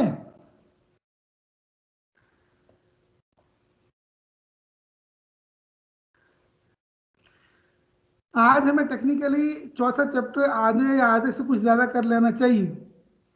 फिर आपका अगला लेक्चर जो 8वां लेक्चर होगा उसमें चौथा चैप्टर ख़त्म हो जाना चाहिए।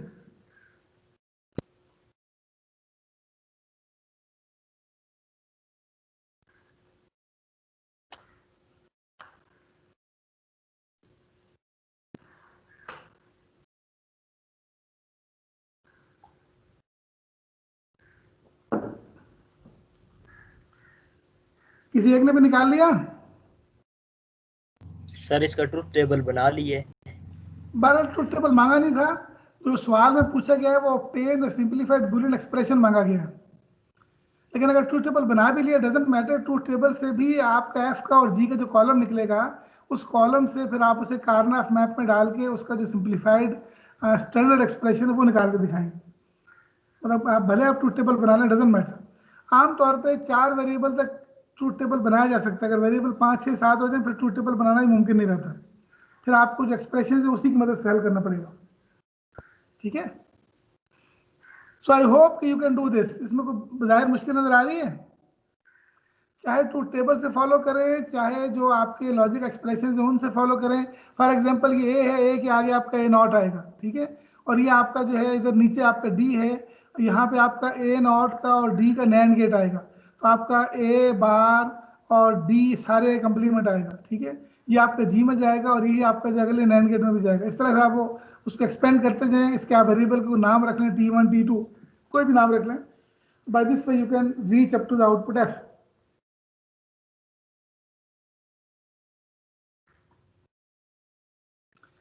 कर लेंगे भाई साहब? Yes sir. Yes sir. 2 आवाजें हो गई, और 3-4 आवाजें और आ जाएं। Yes sir. तो 2-4 Yes, लड़कियां sir. बोले, तो 2-4 लड़कियां ही बोल रहे हैं।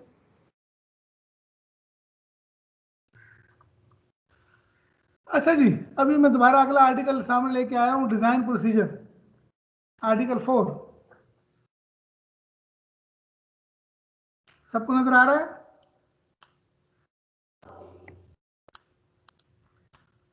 चौथा आर्टिकल डिजाइन प्रोसीजर। चौथे चैप्टर में एनालिसिस और डिजाइन दोनों तरह के जो स्टेप्स हैं उनको डिस्कस किया हुआ है। जो आपका एनालिसिस है वो आपका CLO1 है, CLO2 है, और जो आपका डिजाइन है वो CLO3 है। तो आपका कम्बिनेशनल सर्किट का एनालिसिस और सीक्वेंशियल सर्किट का एनालिसिस ये CLO2 कहलाएगा, और कम्बिनेशनल सर्किट का डिजाइन और सीक्वेंशियल सर्किट का डिजाइन ये आपका CLO3 कहलाएगा। ठीक है, तो गोया आपका जो मिड एग्जाम होगा उसमें भी आपके तीनों CLO1, CLO2 और CLO3 तीनों आपके मिड का पार्ट भी बनेंगे, लेकिन with respect to combinational circuits. और फाइनल एग्जाम तक पहुंचते पहुंचते भी आपके तीनों CLOs जो है वो आपके फाइनल एग्जाम का पार्ट बनेंगे, लेकिन उसमें जो है वो कम्बिनेशनल के साथ सीक्वेंशियल सर्किट का एनालिसिस डिजाइन भी शामिल होगा। स्क्रीन नजर आ रही है आपको? आर्टिकल 4 डिजाइन प्रोसीजर सबको नजर आनी शुरू हो गई? यस सर, नजर आ रही। आ रही नजर? तो अब डिजाइन में जो आपके स्टेप्स होंगे वो क्या होंगे? सबसे पहले तो आपको कोई प्रॉब्लम स्टेटमेंट बताई जाएगी जिसको लिखा हुआ है स्पेसिफिकेशन या description of the problem, description of the circuit, तो आपको अंग्रेजी में, उर्दू में, फारसी में, किसी भी ज़बान में बताया जाएगा कि एक सर्किट बनाओ, एक डिज़ाइन बनाओ जो ये करे, जिसमें इतनी इनपुट्स हों, इस तरह के इनपुट्स हों, और उस पर इस तरह का प्रोसीजर परफॉर्म हो, और आउटपुट पे इस तरह के आउटपुट जनरेट हो। तो कोई भी statement, specific description of circuit, वो आपके कहलाएगा सबसे पहला step specification. Design A circuit which can do this, design A circuit जिसकी इनपुट ये हो, जिसकी आउटपुट ये हो, जिसमें इस तरह का ऑपरेशन परफॉर्म हो रहा हो। तो डिज़ाइन प्रॉब्लम में सबसे पहले स्पेसिफिकेशन होगी, ठीक है। फिर नंबर 2 स्टेप है determination of the number of inputs and outputs. उन स्पेसिफिकेशंस की रोशनी में ये डिटरमिन किया जाएगा कि इसके सर्किट को बनाने के लिए कितनी इनपुट्स चाहिए होंगी, कितनी आउटपुट्स होंगी, और प्रोबेबली उन इनपुट्स के और आउटपुट्स के कोई नाम भी आप डिस्क्राइब कर देंगे। ओके, 2 इनपुट्स चाहिए, 4 चाहिए, 6 चाहिए, उनके नाम ABCD XYZW, तो क्या उनके नाम होंगे, क्या आउटपुट के नाम होंगे, F1 F2 G1 G2 etcetera etcetera. तो दूसरा स्टेप क्या हुआ, determination of number of inputs and outputs and labelling them, उनको नाम भी रख ले।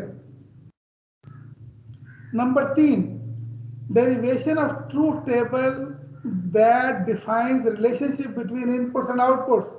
तो तीसरे स्टेप में आप क्या करेंगे, आमतौर पे 4 तक इनपुट्स हों तो उसके लिए ट्रूथ टेबल बड़ा आसान काम है। तो आप ट्रूथ टेबल बना लेंगे जिसमें आप एक बीच में लाइन लगाएंगे और उसके लेफ्ट पे जितनी भी पॉसिबल इनपुट्स हैं उनके आप नाम लिखेंगे, और उसकी 2n के फार्मूले से जो उसकी पॉसिबल कम्बिनेशंस बनती हैं मिन टर्म्स के हिसाब से वो लिख लें।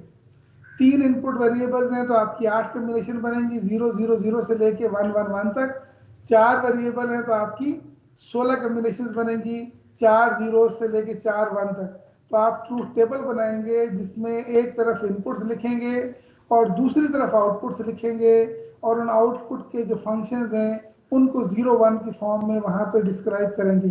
तो तीसरा step derivation of truth table that defines the relationship between inputs and outputs।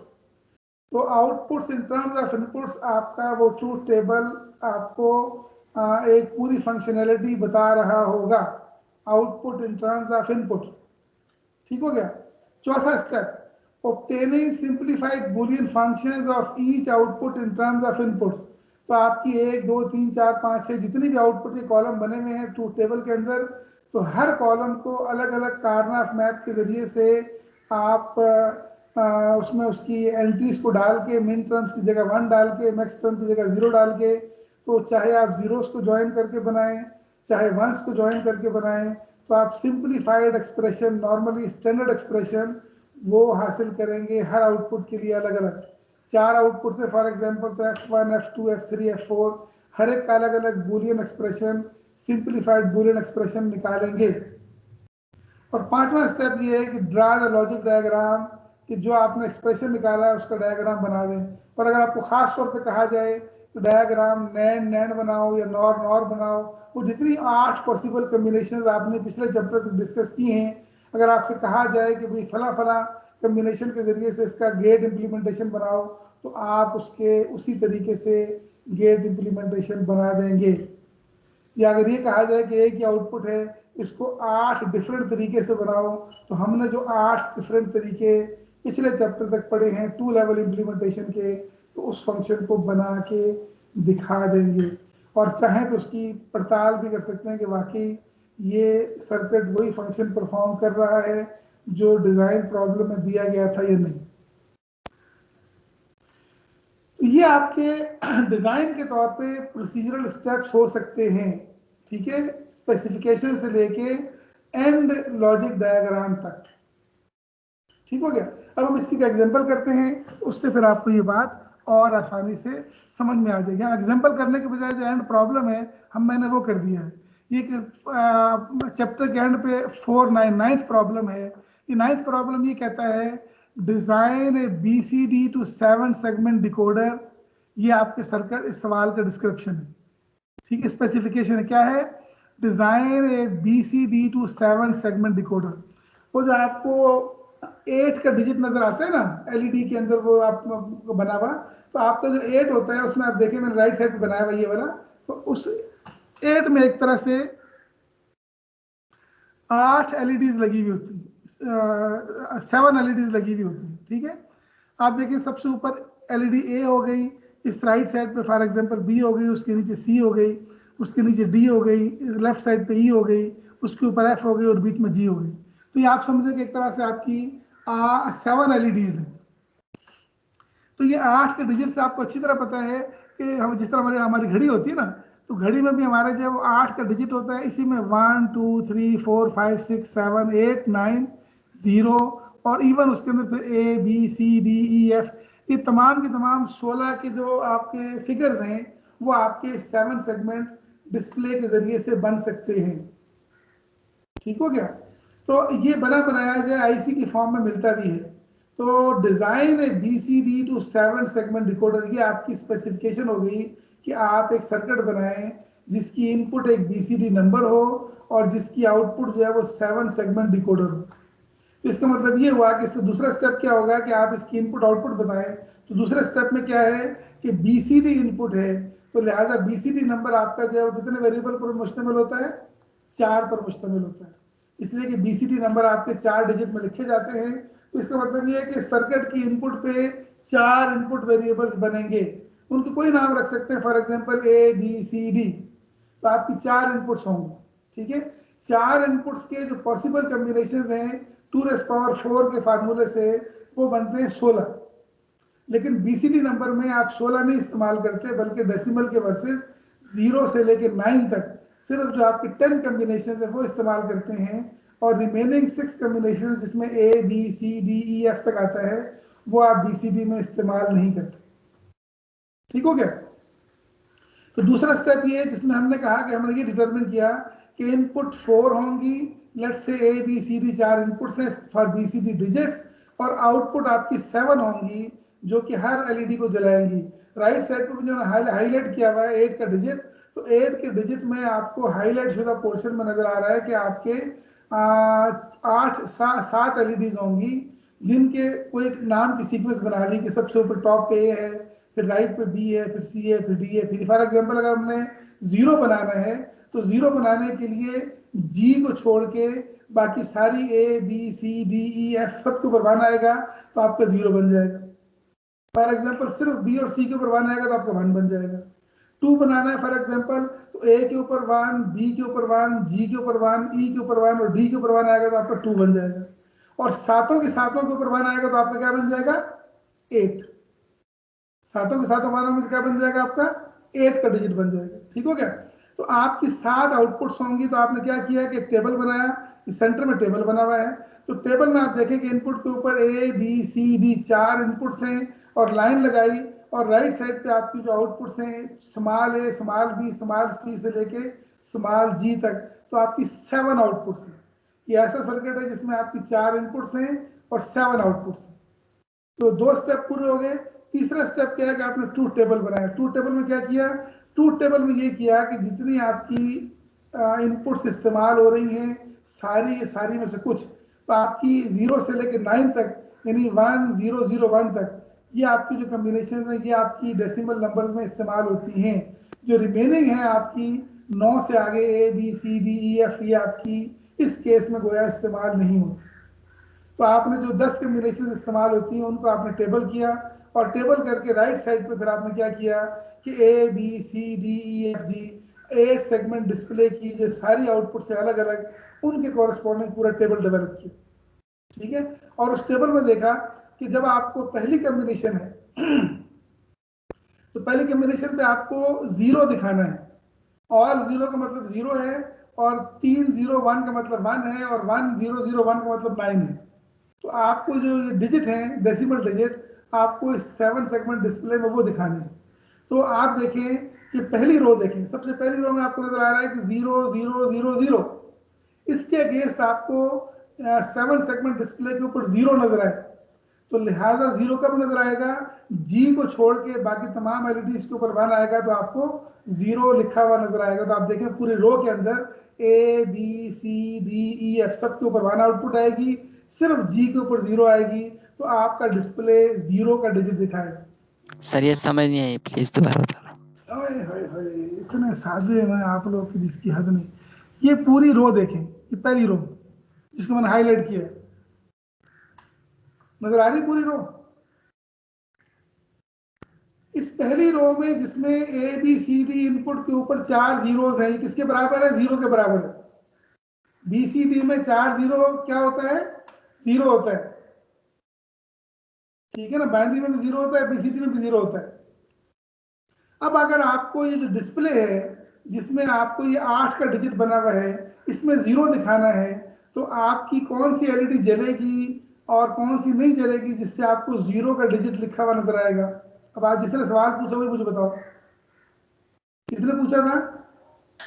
Sir जी को हम लोग ऑफ करेंगे, बाकी सबको ऑन रखेंगे। ऑन करेंगे, ठीक है। अब इस पूरी रो में देखें आप, A B C D E F सब के ऊपर 1 लगाए ताकि वो ऑन हो जाए, और जी के ऊपर 0 लगाए ताकि वो ऑफ हो जाए, तो ये आपको 0 का डिजिट बना हुआ दिखाएगा। एग्री?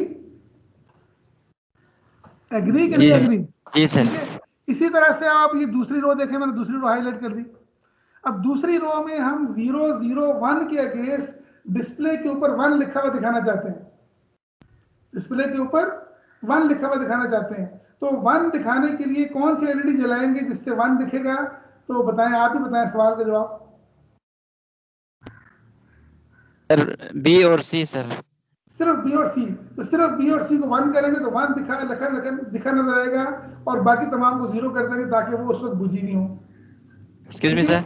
हाँ जी एक्सक्यूज सर एफ और ई को भी ऑन रख सकते हैं सर, बी और सी की जगह।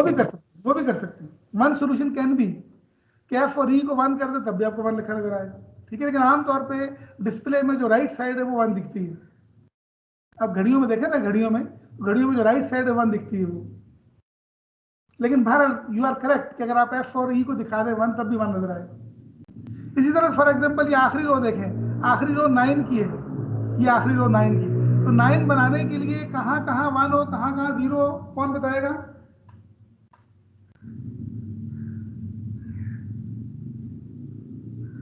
जो सवाल पूछ रहे हैं बताओ, इस 8 सेगमेंट डिस्प्ले में 9 नजर आए तो किसको जलाएंगे, किसको बुझाएंगे? ई और डी को ऑफ करेंगे सर, बाकी सब ऑन रखेंगे। ई और डी को भी ऑफ कर सकते हैं, सिर्फ ई को भी कर सकते हैं, दोनों तरह से 9 होता है, ठीक है। मैंने जो सोल्यूशन निकाला उसमें सिर्फ ई को ऑफ कर दिया, तो आप इस पूरी रो में देखें, ई को 0 कर दिया, बाकी सबको 1 कर दिया, ठीक है। अगर आप 9 दिखाना चाहते हैं जिसमें आप ई और डी दोनों को बंद कर दें, वो भी दिखा सकते हैं, वो भी आपका करेक्ट आंसर है, वो गलत नहीं, वो भी आंसर। तो अगर आप ई और डी दोनों को 0 कर दें, बाकी सारे 1 1 कर दें, तो भी आपका डिस्प्ले में 9 ही नजर आएगा, ठीक है।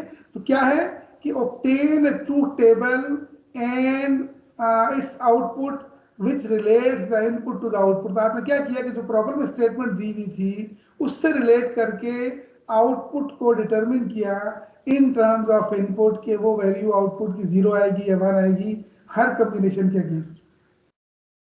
तो ये पूरा ट्रूथ टेबल आपको समझ में आ गया कैसे आया? क्यों भाई, ये पूरा ट्रूथ टेबल समझ में आ गया कैसे आया? यस सर आ गई है, ठीक है। अब अगर ये ट्रूथ टेबल आपकी समझ में आ गया तो इसके अगला काम जो है वो काम है जो कि आप तीसरे चैप्टर तक कर चुके हैं। और वो क्या कर चुके हैं? वो ये कर चुके हैं कि कार्नाफ मैप के जरिए से सिंप्लीफाइड फंक्शन हासिल करना।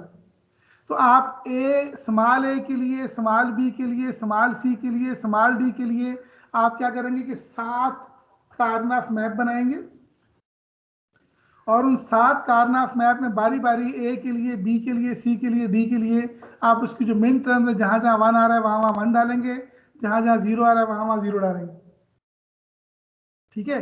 अब जिस तरह फॉर एग्जांपल मैंने ये ए के लिए निकाला, स्मॉल ए के लिए, स्मॉल ए जो है वो आप देखेंगे आपका स्मॉल ए का कॉलम है, ये सारा ये आपका स्मॉल ए का कॉलम है जो मैंने हाईलाइट किया। तो ये आपका पहली मिन टर्म पे 1 है, दूसरी मिन टर्म पे 0 है, तीसरी चौथी पे 1 है, फिर 0 है। ये जहां जहां 1 आ रहा है तो वहां 1 डाल दिया, जहां जहां 0 आ रहे थे वहां 0 डाल दिए। और जो आपकी 9 के बाद वाली कंडीशंस हैं, आप चाहें तो उसको x डाल दें, डोंट केयर, चाहे आप 0 डाल दें, जो मर्जी डाल दें, एनी कैन बी। और यहाँ आउटपुट पर ऑल जीरोज आएगा, क्योंकि आप उस टाइम पे चाहते हैं कि वहाँ पे आपकी एलईडी कोई भी ना जले। जब आपका इनवैलिड कम्बिनेशन आए तो आपके डिस्प्ले पे कुछ भी नज़र नहीं आना चाहिए, तो वहाँ आप उसको 0 अज्यूम करें। तो आपकी जो रिमेनिंग टर्म्स है वहाँ आपका 0 आएगा। तो जहाँ जहाँ 1 आ रहा है, इसका आपने अगेन जो तीसरा चैप्टर था उसके मुताबिक से ग्रुप बनाए और इसका फंक्शन लिख लिया। 1 2 3 4 प्रोडक्ट टर्म्स आएंगी, एक ही लिखा हुआ है, is equal to this this this this. ठीक है, इसी तरह से आप जो है वो बकिया जो है वो कार्नफ मैप बना के ABCDEFG इन तमाम के सिंप्लीफाइड लॉजिक फंक्शंस लिख लेंगे। ये आपका गोया आंसर है। और आखिरी स्टेप ये है कि इसको आप डायग्राम की मदद से बना के दिखा देंगे तो आपका फाइनल डिजाइन गोया नजर आना शुरू हो जाएगा। ठीक है, तो आपकी वैसे जो ये मैंने बनाई हुई है ना, ये एक आपकी बनी बनाई आईसी मिलती है जिसका कोई 74 समथिंग नंबर होगा।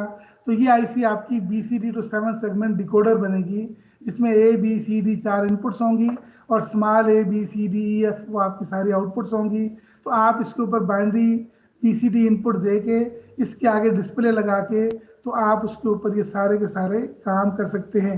इस पूरी आईसी के अंदर ये जो आपके सारे यहाँ एक्सप्रेशन लिखे हैं यहाँ से लेके यहाँ तक, तो ये सारे एक्सप्रेशन इसके अंदर गोया गेट्स की मदद से बने हुए होंगे। ये सारी बात किसकी समझ में नहीं आई?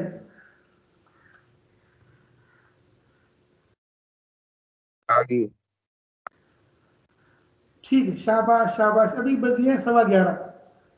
अब आप क्या करें कि आप अपना जनाब एक पेज निकाल लें जिसके ऊपर आपने क्विज अटेम्प्ट करना है। तो वैसे क्विज मेरे हिसाब से सिर्फ 15 मिनट का है, लेकिन चूंकि आपको 15 मिनट के बजाय आधा घंटा दे देते हैं, तो आधे घंटे में आप क्विज करके उसका फिर इमेज लेके या स्कैन करके व्हाट्सएवर तो उसका PDF बना के या इमेज को डायरेक्ट जो है तो आप इसके जो है 12 बजे तक जो भी आपका क्विज का आंसर है वो अपलोड कर दें, ताकि फिर उसको क्विज को बाद में चेक किया जा सके। ठीक है, हमने चौथे चैप्टर का 4 आर्टिकल पढ़ लिए हैं, तो ये आपका 5वां आर्टिकल जो है बाइनरी एडर सब्ट्रैक्टर, ये फिर इंशाल्लाह अगले हफ्ते पढ़ेंगे। कोशिश करेंगे अगले हफ्ते हम चौथा चैप्टर सारा मुकम्मल कर लें, तो आपका मिड के 8 वीक में 4 चैप्टर पूरे हो जाएंगे इंशाल्लाह ताला। जी सर काइंडली क्विज अपलोड कर दीजिएगा। ये अभी कर रहे हैं, अब काइंडली नहीं कर रहे, अभी कर रहे हैं, वैसे अब हम ना करें। ये आपका जनाब क्विज अपलोड हो गया। थैंक्स।